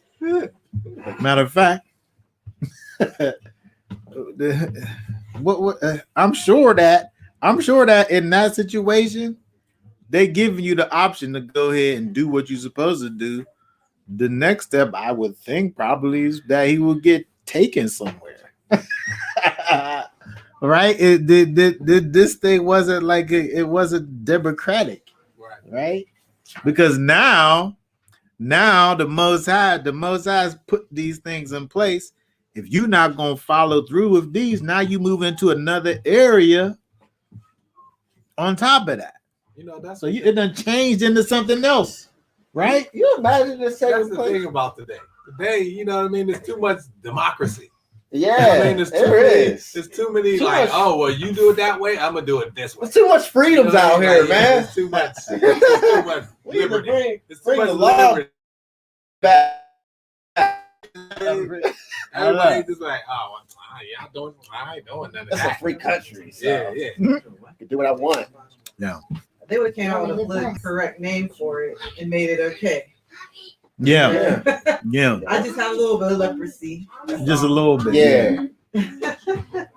But imagine too. So say somebody go to the priest and the priest declare them unclean. In today's society, I ain't. So imagine the extent that they had, what they had probably had to do. Like, you probably had to stone this guy, or they got out of control, or you'd be like, this person got some free spirit to object. Mm-hmm. So it's like, I wonder how they would have handled that. Like, Then they You start in there. They start, reveling up all the other people with leprosy. Yeah. Then they're like, yeah, we think that. Get them under the civil rights bill. Yeah. Lepers. oh, man. And so, when you think about this whole thing again, it's necessary for these checks and balances to be in place, and it takes both the one who's doing the observing and the one who's being observed to be operating and doing the things that they're supposed to be doing. The person, the onlooker, got to be able to have that discerning eye to know it, and then the person who's being seen, again, has to have that humbleness, that humility to accept this ruling for their own good, because when they go away and go and be outside of the camp, they're in that situation where the Most High is able to cleanse them, and then they could come back. And so the thing is for everyone's betterment. The punishment is the leprosy part, but the betterment is coming out of it. And so again, from a now perspective, understanding that we as the people of the Most High, are about each other. It only helps the total situation when we're able to be helpful to each other. If we just gonna sit around and talk about how everybody's perfect and nobody gotta do nothing, or everybody's just then what what are we doing? Like we playing games. Right. This thing got to be about moving forward and being involved in the process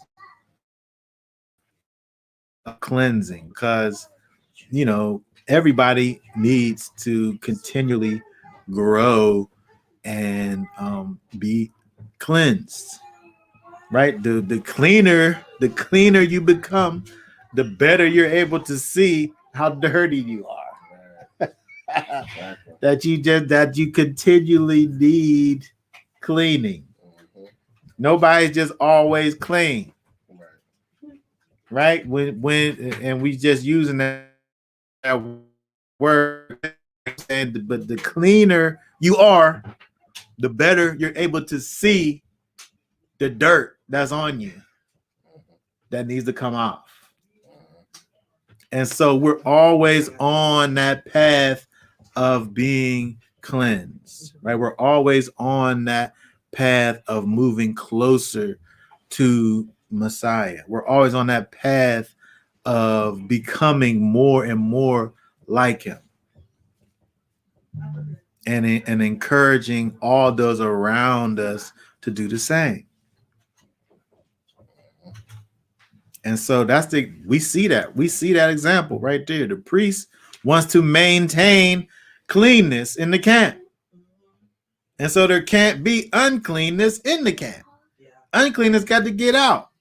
And everybody got to know, hold on, so that one over there is unclean. So you go ahead and let everybody know you unclean. We all gonna know. We're gonna back off from you. And while we backing off, you're gonna also be backing off, so that you could go to the Most High and let him cleanse you. And then we'll come back and look at you and see if you've been cleansed or not.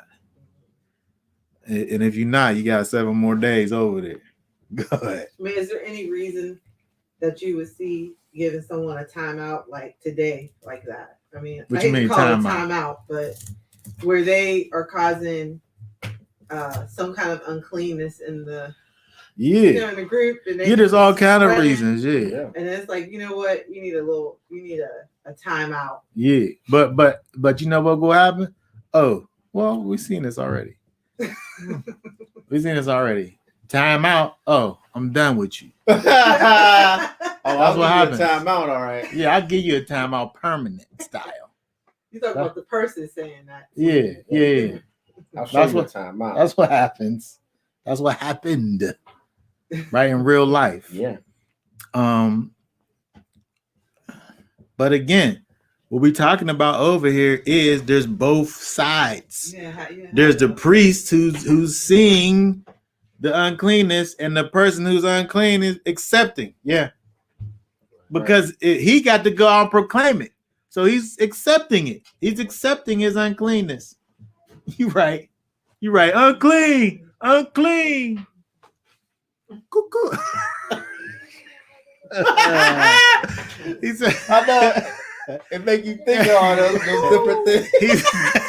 He's accepting his uncleanness, and he proclaims it, and he goes out, right? And best case scenario, he's reconnects with the Most High in his solitude, and comes back We should have brought restored. We should have brought the scripture out during those days.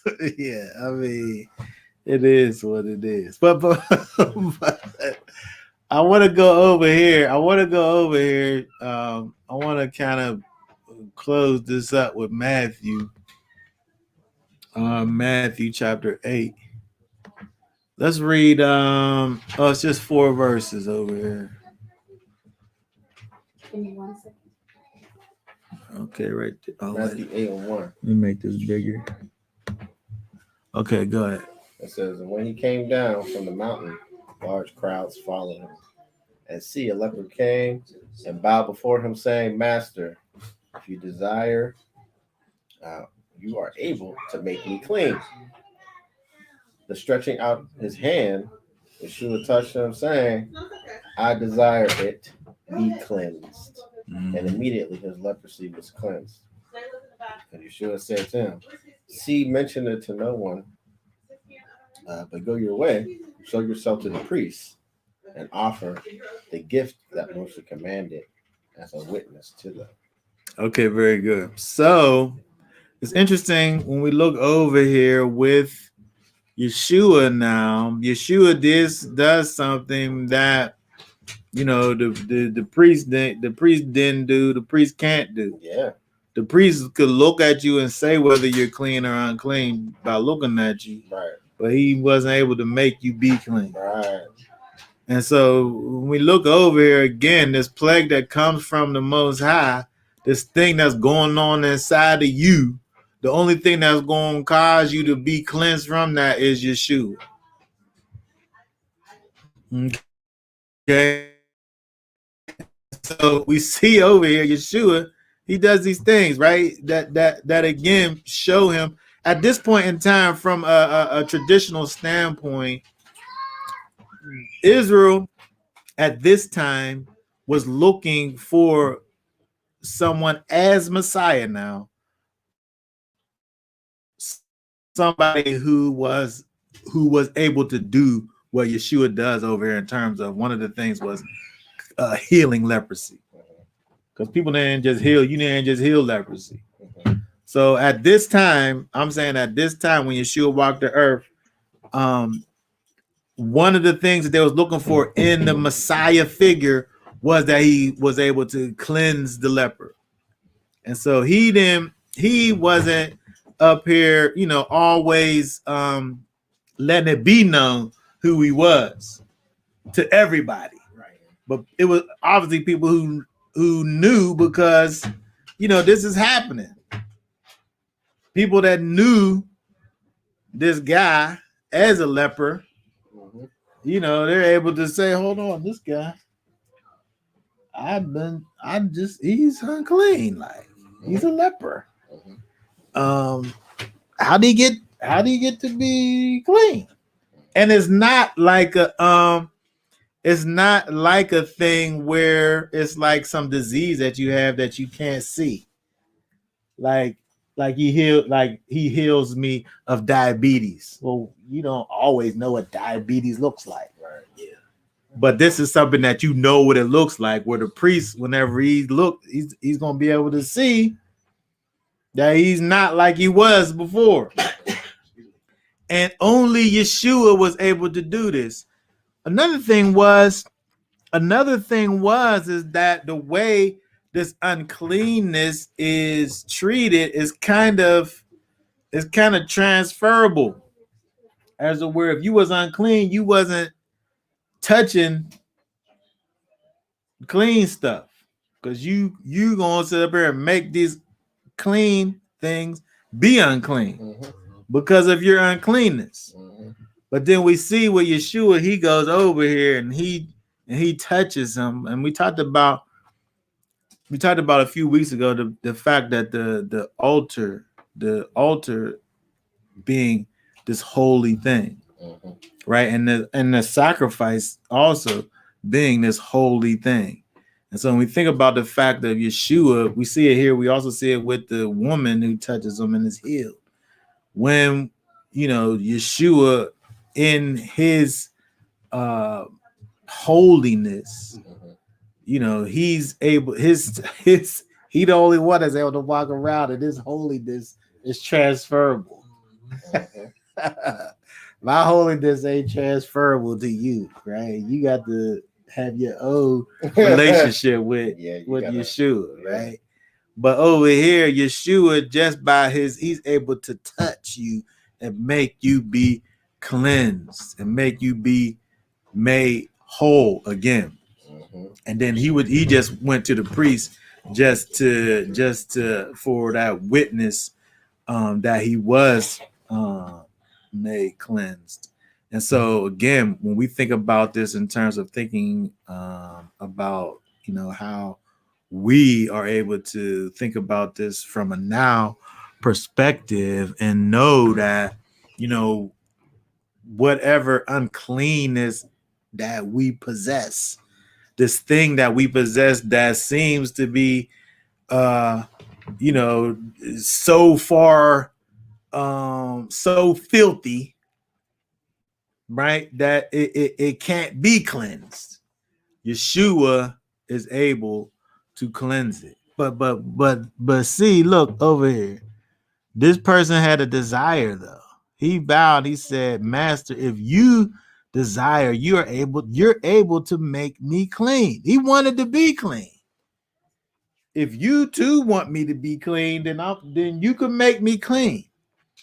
And so we see over here, this person don't want to be in their filth anymore.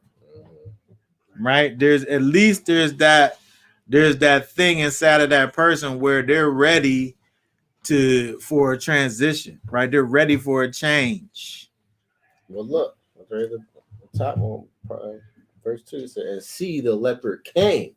Mm-hmm. So at least you just can't do nothing. So you came and then you bowed before him. Yeah. So you had humility. Mm-hmm. Submitted to. So yeah. Yeah. And that's another thing. I can want for you to be right all I want. Yeshua himself could want for you to be right all he want. But if this person don't ever come and bow to him, right, it don't do him a bit of good. Hey, what if he don't bow and just say he had faith in him and just sit there and wait? Well, again, faith is action. Yeah, faith is a verb. Thank you. Faith is a verb. You gotta go to him. This is what faith look like. Yes. So faith without works is indeed dead. Yeah, and so that leper, this is after Yeshua. After Yeshua was right over there, and when he came down from the mountain, Lord, so he's up there speaking. Yeshua's up there. He's doing things. People follow him all over the place. The leper see him up there, but he's up there. He come down closer. Oh, all right, this is my chance. Right. He plotted this whole thing out probably for hours. When he come down, I'm gonna get close to him and I'm gonna talk to him and I'm gonna get him to help me. Like he thought about this. He made steps. He did the things that was necessary for him to gain what he knew he was able to get from the master. Sure. And then he got it.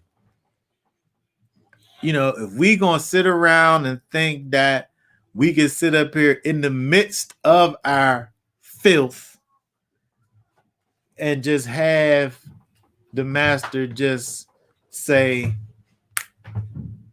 poof, you're clean now, without your desire being part of it, you ain't thinking about this properly. Right.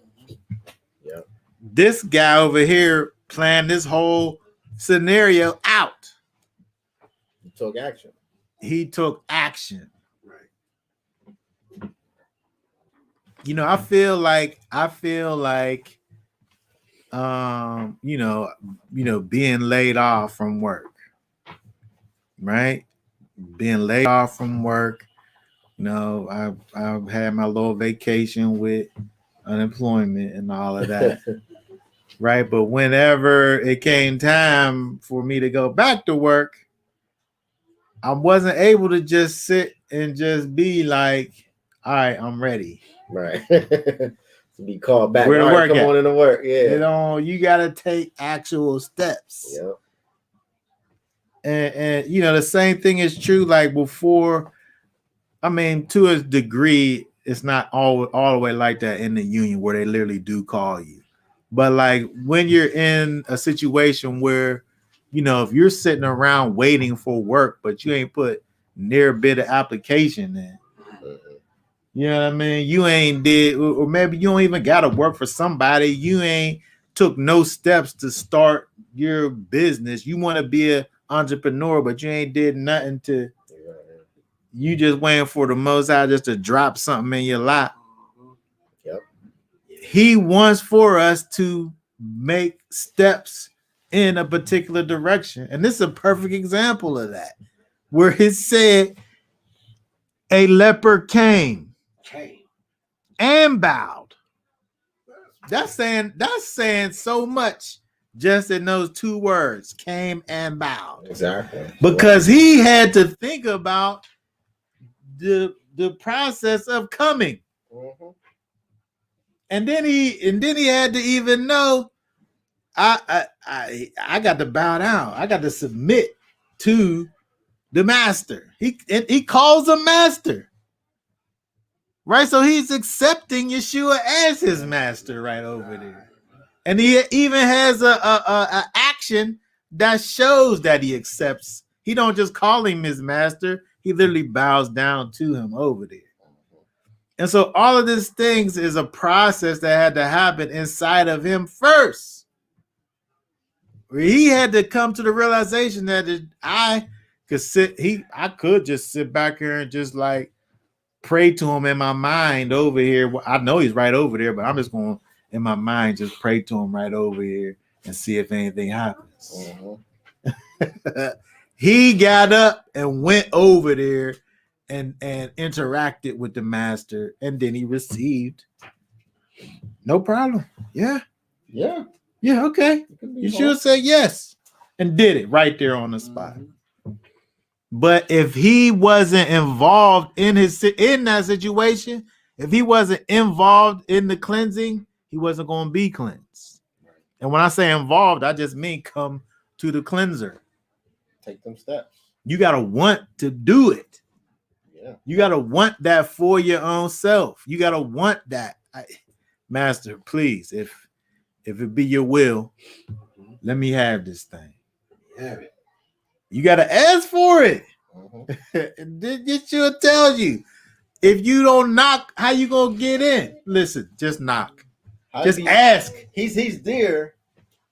And he behind the door, but you never know. He don't know to open the door. No. You gotta be. He'll open it, no problem. Oh, somebody knocking? Who knock? He waiting for somebody to knock. Yeah. He's like, oh, somebody out there. But if you don't never knock, how you getting in? You can't get in. You know what the funny thing is? Even as a Christian, brother, when I used to see that picture of him knocking on the door, it never had a doorknob on the outside. So, in other words, saying he's not going to just come in. When he knock, you got to be the one to open. Yeah.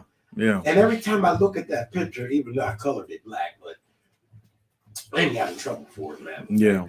But every time I see that reminds me that we have to be the one to open the door for him when he knocks at the door of our heart, you know. But when we seek, we shall find. Yeah. I just wanted to put that out. I remember I used to listen to Christian radio. There's a guy, I don't know if he's still on there or not, Hank Hanegraaff. You ever hear Hank Hanegraaff on the radio? Yeah. He used to say something that it sounds a little crazy, but I believe wholeheartedly. He would say that the Most High is not a cosmic rapist in regards to repentance. Mm-hmm. He's not going to force his repentance on you. I mean, his forgiveness. He won't force his forgiveness on you. Yeah. He'll give it to you if you ask for it. But if you don't never ask for it, you can't have it. And he's not going to force you to have it. You got to repent. It sounds crazy, but he's not going to force it on you, though, right? Right. And so that's the same thing we see. We see that right here. Yeshua's right there waiting to cleanse them. Right. All he had to do is say, Master, clean me. And then he does it. Right. But he didn't just osmosis do it. Yeah. He had to ask. He had to knock. He had to seek. And then he was able to find. Yep. And so, these things is universally true. Yes, sir. And, we see this is a specific thing. It's talking about a specific thing over here, Yeshua cleansing the leper. But we could look at this principle and look at and take this all over the place. We look at Leviticus chapter 12 and 13. We see that the Most High over and over again, and here now it's a few chapters along the same lines, but different aspects of making the distinction between clean and unclean, right? And we have to understand that as the people of the Most High, as Israel, as followers of Yeshua, that we're to be clean. And not only that, but we have to understand that from a spiritual perspective, we kind of are we're kind of are this leper, this one that's been cast out, this one that's outside of the camp, this one that can't come back in, unless it goes through this inspection and has been able to be declared as clean. And the only way that we receive that cleansing is through the Master Yeshua, like we see over here with Yeshua cleansing this leper over here. Again, it's this thing that you didn't receive. You wasn't healed from this, right? It just kind of just went away. It ran its course. But with Yeshua, he's able to cleanse the uncleansable. All right. He's able to change the unchangeable. If we if we desire for him to make a change in our lives. I wanted to add something real quick too, not like read with the priest. Okay, you go see him, he send you away 7 days to check you again. Mm-hmm. But you go to Yeshua, look at the what do you call it, like the results, how fast the results could be going right to him. You know, like I'm sure as we read through the Leviticus, it's the processes of doing things.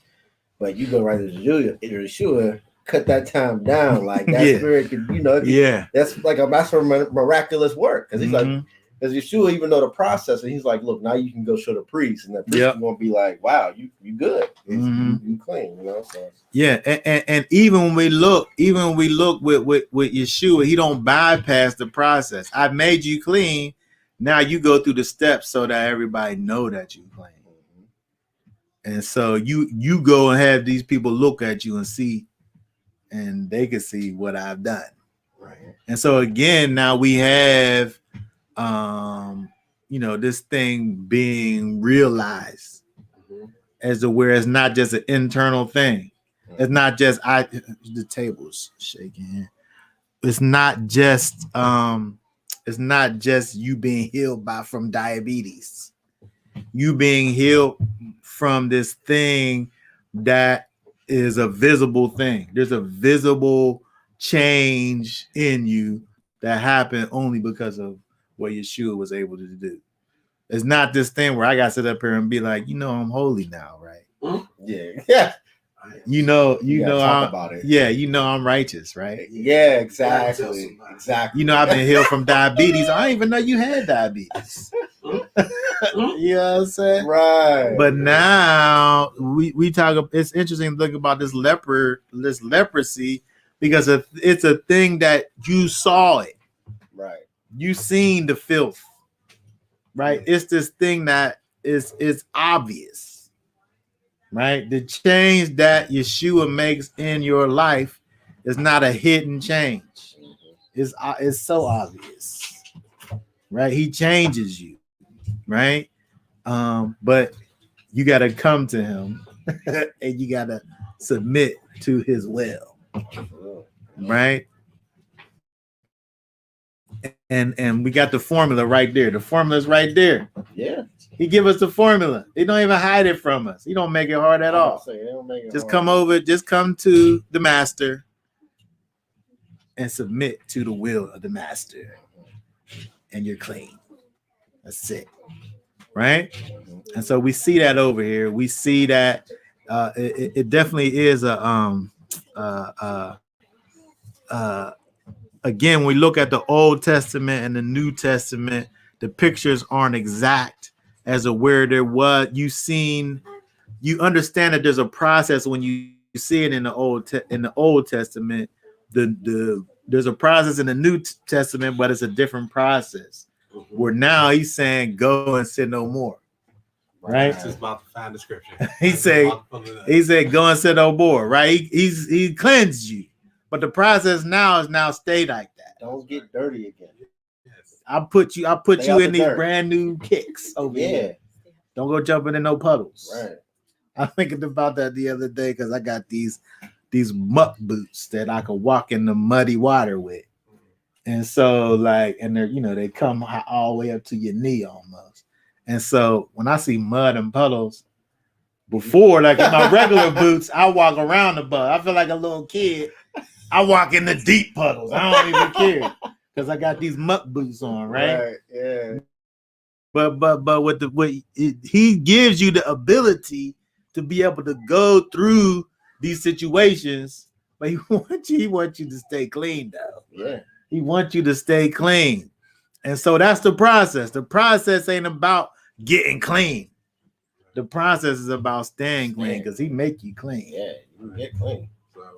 So what we see oftentimes is people who they say they believe in Jesus, and you see them in the clubs, you see them doing the same thing they're doing, just like they look like the world. They still dirty. Yep.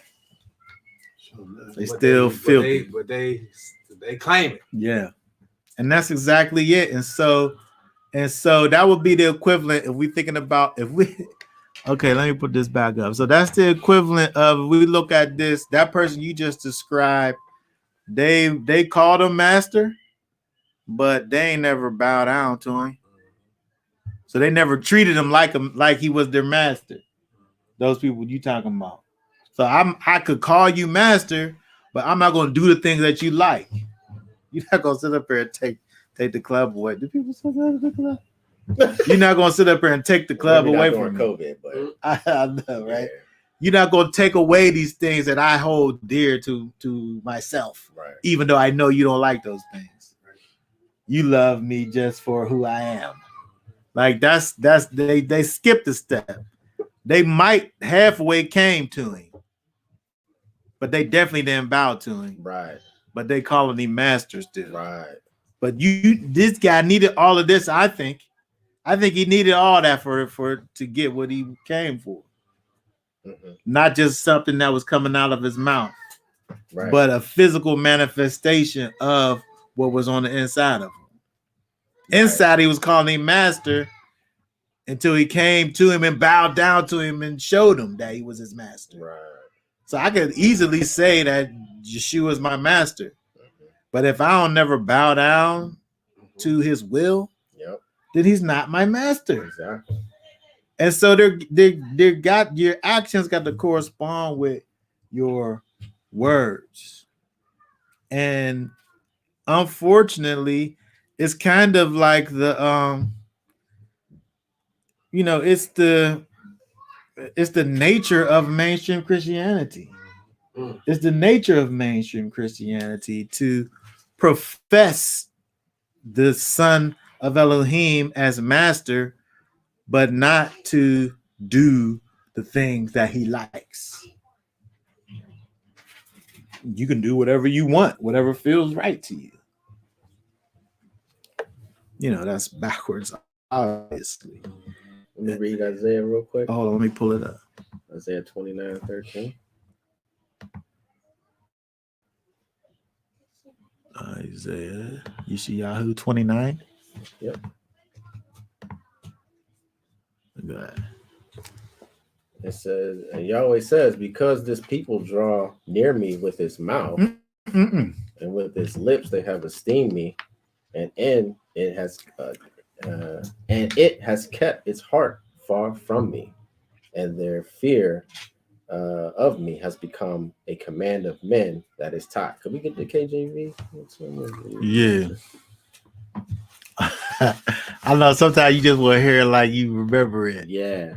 Good. It says, wherefore Yahweh said, for as much as this people draw near me with their mouth and with their lips do honor me, but have removed their heart far from me, and their fear toward me is taught by the precept of men. Mm-hmm.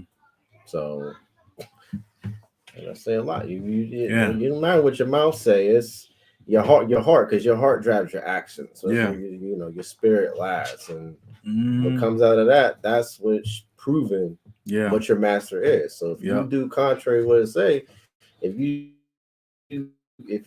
do more sin than what the book say is sin, then your master is Satan. Because you manifesting it. Mm-hmm. You making it plain. Yeah. And then the fear is taught by the precept of men, because men, we all, it said your heart is completely wicked, so everybody's like, oh well, I don't think it's that bad. So so you basing your fear off of how you feel. Mm-hmm. When the Most High told you what he likes, don't like. Yeah. And when we think about the precepts of men, the precepts of men right now is saying that if I feel like I'm a girl, then I am a girl. Yeah. Because that's how I feel. That's the precept of men right now. Mm-hmm. Right? How you gonna tell me that I, as a man, I can't sit up here and race against these girls? I'm a girl too. I can't choke this girl out on the mat. Yeah. Right? That's the precept of men. Yeah. And there's more fear. There's more fear of the things that man comes up with than there is of the Most High. Obviously. And again, the people ain't saying that out of their mouth. They saying the opposite, but their actions is showing that they hate the Most High. Right. Their actions is saying that. In word, out of their lips, they love them. Mm-hmm. But in deed, those things is separated from each other. The word and deed, where those things is supposed to be one and the same. Yeah. And we just kind of closing up over here. We have to allow for our the things that we say out of our mouth to be representative of what's truly in our hearts. If we truly love the Most High, then we got to be out here walking in his will and in his way. And being separated and apart from all of those things that cause us to be unclean. Right? That's what this whole thing is about. Is that we have to be able to identify the closer relationship that we have with the Master, the more we understand the character of the Most High, the more we're able to recognize the mud and the puddles, because he put this white garment on us. He said that the white linen garments is the righteousness of the saints. He clothed us in righteousness. And then he tells us what mud puddles look like. And he tells us how to navigate around those mud puddles, which is sin and filthiness and uncleanness, the things that he wants to make a distinction and separation with. And so when we look at these scriptures, it is giving you these physical principles of clean and unclean, but from a spiritual perspective, it's just helping you to understand that he always made a distinction. There's always a distinction and separation between those things that are clean and unclean. And from a spiritual perspective, he wants for us to stay on the clean side and stay away from these other things that either will cause us to be unclean or pull us into uncleanness. Right? Not even about doing the things, but things that's going to cause you to be unclean. Right? He's making that much of a separation. And we really have to think about these things in this way, is where we're really being diligent about our walk, where we're trying to make sure and know that we're walking in a way that he will have for us to be walking, which again is obviously in rightness, in uprightness. And two, to answer that point, like finishing out, it's an effort. Yep. Because if you think about it, nothing stays clean. Everything always has to be clean. Whether in biology or whatever, something's always moving to keep it clean. Even if you just like your books, they're not even moving, but it takes effort to keep it clean because dust can get on it. Yeah. Like different things. So it's still effort to keep stuff clean. So it's constant. It's not like you just clean and then you don't got to do nothing else. I know. I'm so you bring that up. It's making me laugh and be mad simultaneously because you buy a fitted, it's like $35. Yeah. You know what I'm saying? For a fitted hat. Yeah. It's at least $35. I don't really wear them that much, especially in the wintertime. I only wear them in the summertime if I do wear them. You put them in the closet, my things got all kind of dust on them now. Exactly. I thought they were safe in the closet. Exactly. But it takes effort. It takes effort to keep that thing clean. Yeah. Even if I want to put it in a set apart place that I prepared for it, out of the way. I got these little nails in the closet where I hang them up on there, and them things still get dirty. And so, how much more so? Exactly. How much more so us, where the Most High has given us a new life. He gives you a new life that's worth way more than $35. And said, here, this way that I've made you. Here, and he give you the power to stay clean. But you got the dust brush. He give it to you. He give you the little tape thing, this little sticky thing roller, all that. But you gotta use it. Tools. You gotta get them working. You gotta use the thing. Get it cleaner. You gotta use the tools that he provides for us, so that we could be the way that he wants for us to be. He gives us the spirit. Hold on, somebody's usually got an earthquake in there. The whole table shaking. He gives us the ability, the strength and the power and the ability to move forward in righteousness if we follow the leading and guiding of the Ruach HaKodesh. If we walk in the character of the Most High. If we allow for the people around us who are operating as priests to say, you got a little bit of leprosy right there, let's get Yeshua involved in this thing, and let's get rid of this thing because it's counterproductive to you and everybody around you. And then me saying, you know what, I can't see it, but I trust you, and then I'm going to try to let's do it. Like, everybody working in the spirit of the Most High for the betterment of us all. Right. And so, these are the lessons that we learn when we look over here and see this whole thing that we find in the scriptures in terms of this whole clean and unclean. We've been seeing it now for a few chapters, and it's actually a few more chapters covered up dealing in these same areas. But again, it's just something to help us to understand that the Most High is about holiness. He's about set apartness. He's about doing things in a particular way. And, we have to make it our business to operate in that particular way. Yeah. Well, Ray, I would like to ask you to quickly elaborate on Say 238. The reason being is because it's very important that this must take place, when we repent. Oh, Acts 2:38. Yes. Thank you. Yeah. Well, I want to say real quick because it's kind of a side thing, but to go along with what we're dealing with, the idea, and we kind of said this, the idea of repentance looks a certain kind of way. Right. And so according to the Master Yeshua and his disciples, the signifier, the thing that they used as a example of your repentance was immersion.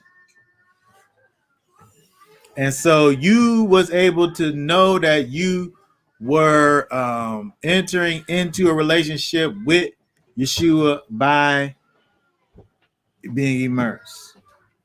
Repentance was you turning from sin and being converted to righteousness. And again, these things look like something. That's why I was talking about this whole idea of this whole being healed from diabetes thing. If I'm saying that I'm repenting from this sinful life that I live, I'm saying it out of my mouth, but yet when you see me, I still look and do the whole sinful way that I've been doing. You've never repented, right? And so to the Master Yeshua and his disciples and everybody thereafter, the thing that you did to say that I repent is be immersed, and then get the gift. And I mean, if you ain't got the Spirit, you're none of His. Right. If you don't walk by the Spirit, you're not called the son of Elohim. And so the point of all of that was so that you could receive the circumcision of the heart, which is the Ruach HaKodesh, the new covenant, right?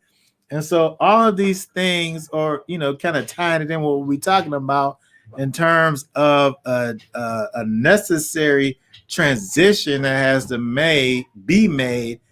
That is something that you're able to physically see, right, and not just be something that you talk. I can sit up here and talk about how righteous I am until I'm blue in the face. But what does my life look like? And so when we look at the formula, again, we look at the formula, we saw the formula in Matthew chapter 8. You could say whatever you want to say, but if you never bow down, your actions don't match with your words. And so the only way that you exemplified that you were turning from sin is getting immersed in the water. Right. And so that's the Acts 2:38 thing. I mean, there's more that could be said, but just going along with what we talking about is that these things is not just something that's going on inside of you. There's a open manifestation of the confession that you have on the inside. Right. The leprosy person wasn't able just to say to the priest, "All right, I'll go outside the camp," but never go outside the camp. Mm-hmm. Right.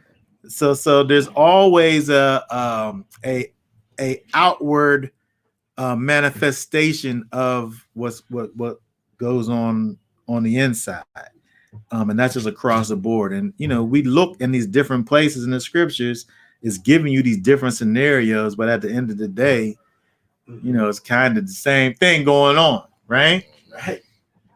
But I always, I got to be on the comical side of things. What's truth, that is. But like I had to use an example to a few brothers that was against the baptism thing. And I was like, you remember when you got beat up by such and such? And what if I kept bringing that up? Or what if Jonathan and Elder Chris and everybody else start simulating it, and it reminds you of that defeat, right? Let's go back to Genesis when the Most High declared the Satan, his defeat. You know what?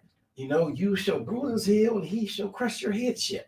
That happened at Calvary, of course. And then when we read 1 John 3:8, it tells you that Satan was a liar and a sinner from the beginning.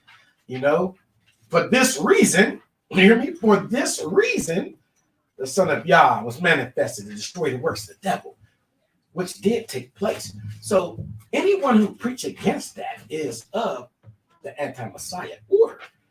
But Satan don't want to be reminded of that defeat all the time. So they will teach against it. At the same time, they will put the power of Yah in a box while demoting our Savior and Redeemer to less than what he really is, so to speak. So it's very important that, like I always said, it's good to play safe. If the script says to do it, then do it. Keep it simple. Play it safe. It don't hurt. It don't hurt to do it, but it's beneficial. So while you saying you don't need it, next person say, well, I'm going to do it because the scripture says to do it. I'm going to keep it safe. Oh, yeah, you better off joining the Messianic team. Yeah. And I think I would take it a step further than that as far as this whole playing safe and all that. I mean, it's the Yeshua, we could look at red letters what he said. He said what he said. And people come up with these doctrines, but Yeshua said what he said. And you can't go around what literally came out of his mouth. I could try to spiritualize, which people do, his words, but I got to deal with his actual words, what he said. And that's at the end of the day, that's what we have to do when we say that we are that Yeshua is our master. We have to be seeing what he said and doing what it is that he said, and not be really the foundation of our lives. Paul said, "Follow me as I follow Yeshua." Right. He don't talk. The scriptures don't talk against us following after people. It's set up like that. It's set up for you to follow after people. But Paul helps you and says, "Follow me as I follow Yeshua." Right? We got to be able to, with the spirit in us, to be able to recognize the spirit in other people and move in that way. Because otherwise you're gonna get led astray every time. Okay, but that being said, we're gonna be done for right now. We want to thank everybody who participated as far as comments and all these things. Continue to comment, continue to make your comments. Make sure you subscribe to the channel, like the channel, share it so that people are able to get these words that we putting out here. And we want to say for now, Shabbat Shalom. Shabbat Shalom. And y'all willing, we will be back on next week doing this some more. All right, Shalom. Shalom, shalom.